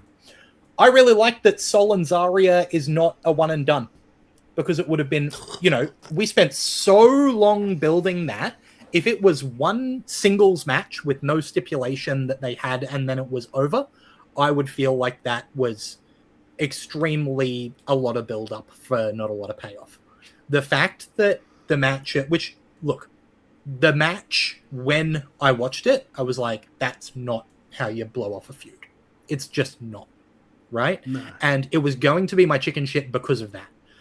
But the fact that it is continuing, that Zarya has made it clear that she is not done with Sol, and I think this is going to continue to escalate into something that is more appropriate for the relationship they've had, I'm really glad about. Because this could have been a one and done, and instead we're making an actual storyline out of it, and I'm really glad to see that, because these two have more in the tank, and I think they were holding back. So I'm glad to see that there is more coming. Jamie, chicken salad. If you haven't watched Callum Newman and Yota Tsuji from Sakura Genesis, go and watch it because it's an absolute banger of a world title match, and they really made Callum look like the next Ospreay, even to the point where his first defense is going to be against the same person that Ospreay had his first defense against, so they're really playing into that. And then another one, Mance Warner got a shot at the ROH tapings over the weekend, which I'm really glad to see him getting these opportunities, given that he left a contract to support his wife. Yeah, absolutely. Just quickly, No Soul Rose in the chat has Todd involved in a little back and forth. He says, when I say Sydney, you say Kings. Sydney! Shit. There we go. Thanks, Rose. Jeff, chicken salad for the week. Yeah, mine's also around a title match, and it was a fantastic match at Stand and Deliver, and that is Miles Bourne against Johnny Gargano. It was quite wonderful. There was some lovely character work from Gargano, but there was also really good wrestling involved. You're not going to get a bad match with Gargano and Miles Bourne in it, and this was terrific stuff. And they're really doing a good job of putting Miles over and making him such a deal, and it's great to see. Absolutely. Todd, chicken salad. My chicken salad is just, I don't think we look back at the work that Rodney Ogilvie used to do for the Sydney Kings for their courtside announcing. Just a great, great announcer. Not much better can be said about that, man. Anyway, other chicken salad, though, is I really love the fact that Robbie Eagles now is officially been in that tournament the most amount of times. It's like, it's one of those things now that like he's got the accolades in New Japan, but now it's well and good to have the accolades, but when you can do that over a sustained period of time and have them still recognize you in that way and put you in those positions, that is just, it's one of those things that when he retires and when he stops working for New Japan or something, that record will still be there, and I don't know when it will be broken by another international, let alone someone from Australia. So that just seeing, because I had time to think about it, then I was like, just seeing that is like, and as much as I want him to win, it doesn't really matter to me, because like that's there, and like he has plenty of more years to go. So I dare say by the end of his run, that record will be even harder to break. So congratulations, Rob. I really do. I hope you go far. I hope you get to at least the finals, at minimum. But just the fact that you've been recognised again by one of technical wrestling wise, the best company in the world. I mean, you can't really, you could argue AEW, but you'd be fighting a losing battle, because technically in the ring, I don't think anyone still touches New Japan from bell to bell. Yeah. Always been true. It's a huge achievement to take the title, the record from Ospreay, and Finn Balor was second. Yeah. Like, nuts. It's a great company to be amongst. Macho Man Andy Savage says Chicken Salad Mayhem put up their most recent show this week. Don't know if you guys will get a chance to review it, but it was one of the best top to bottom shows I've seen this year.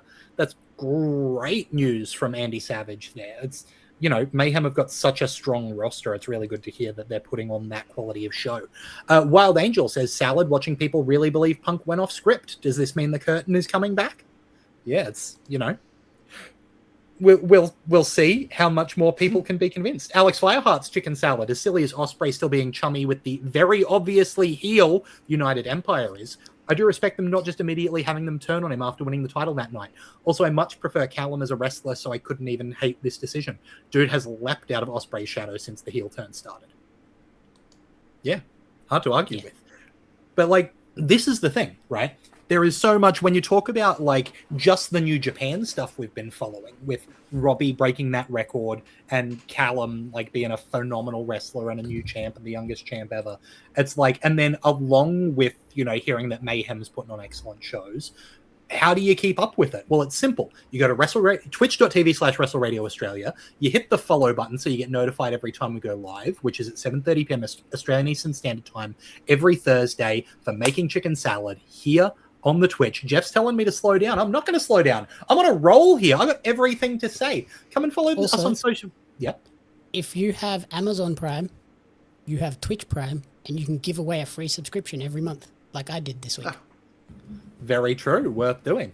Pig Machine says, gee whiz, that sounds like a lot of effort. It's not a lot of effort. It's really easy to hit that follow button. You can do it on Twitch. You can also do it wherever you get your podcasts, whether that's, on Podcast Addict or Apple Podcasts or Spotify, on YouTube, on Twitch. It's really easy to hit that follow button. It takes a couple of seconds. It really means the world to us. And if you're on Apple Podcasts, if you can give us a 5-star review, it makes a world of difference and helps us get into more ears. It's really lovely. We're on social media as well. You can follow us at WrestleRadio AU on Twitter, on Instagram. We're Wrestle Radio Australia on Facebook. really easy to get a hold of. If you want merch, we do have Wrestle Radio Australia merch. You can head to Redbubble, search for Wrestle Radio Australia. The merch is there to find. Proceeds don't go to us. They'll go to Beyond Blue and Gotcha for Life, which are charities that support mental health here in Australia. Really love those charities. So get on over to Redbubble, search for Wrestle Radio Australia, and grab that merch there. If you're looking for wrestlers merch, we highly recommend Kickout, kickout.com.au. They've got merch of your favorite wrestlers from Queensland and wrestlers around the country. If you are thanks, Alex. If you're a wrestler and you want your merch on Kickout, then head on over to Kickout's Instagram page and they can get your merch up there at kickout.com.au. Meanwhile, we all have our own social media. I am at Lachlan Albert. Todd is at Beast Eastman. Jamie is at Jamie Apps Media. And Jeff, you can find at Wrestle_Brainia. You should be following WrestleBrainia, right, Jeff? Yeah, of course you should be following it. We're going to have a fun rest of the year now that I'm over the car accident, and we're looking forward to coming back down the road. Wonderful. And while you're following WrestleBrainia, you should be following Pariomedia, as well as Oz Wrestling Cards. Jamie, Pario Magazine. It's one of those nights. One of those nights. Tell us about Pario Magazine. I was so focused on getting the Pario right that I just totally lost the magazine. What's coming up with Pario You then Magazine? looked at my social media handle and got lost. Yeah, that's exactly what happened. Magazine. I just recently interviewed Sam Witwer and Gideon Adlon, who are the two big stars in the new Star Wars Maul Shadow Lord show. That interview went up on Monday. Go and support that. It's had the reel on Instagram has had over 3,500 views. So boom. I'm stoked with that. I didn't realize that that's who he was until I saw the video. I was like, oh shit, you interviewed him. Yeah, him. So that was really fun for me. And then trading cards, everything is still around, which I am going to a card convention on Saturday at the Riverstone Sports Centre if you want to get some trading cards, particularly... Did you announce the Dale just recently? Yeah, the Clydesdale. Yeah. Yeah. And if you want to get the Clydesdale card, or I'm going to take some of the ones that haven't been released this year yet. So if you want to get in early on some special ones, check that out. And then on Monday, I'm streaming Dynasty because Peggy twisted me into it like a crazy person. Yes. We love you, Peggy. Right after Peggy makes the comment, Jamie's going to be a booth babe. And the ping machine making a great comment saying, go and support Star Wars. Not many people have heard of this niche property. It could use some fans.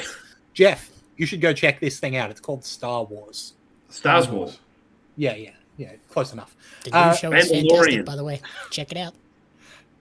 Oh, I'm going to be watching a lot of Maul. Don't worry about that. And you should be watching a lot of Wrestle Radio Australia because, as I said, we're here every Thursday night from 7:30 p.m. Australian Eastern Standard Time. As Alex Fireheart said, tuning in and giving us a follow is easier than it is for me to say Mikey Broderick's name. So absolutely get amongst it. It's been a monster show. So on behalf of Jamie Apps, of Jeff Setti, and of Todd Eastman, is there anything else we've got to say, mate? Yeah, I was like, I'm was going to do something tomorrow night, remember? The one time I don't pass to you. That's right. Yeah, what are you doing tomorrow night, Tom? You're doing something tomorrow night too, and you didn't even talk about it. Or Saturday night. Saturday night? Oh, yeah, I'm going to Toowoomba. Hey! Come check out APW. Jesus Christ. Look, how am I the one reminding you of that place? Yesterday? I got out of bed twice yesterday. Oh, God. Anyway, tomorrow night, probably around 9:30ish, I'm going to do it again. I put myself through it the first time.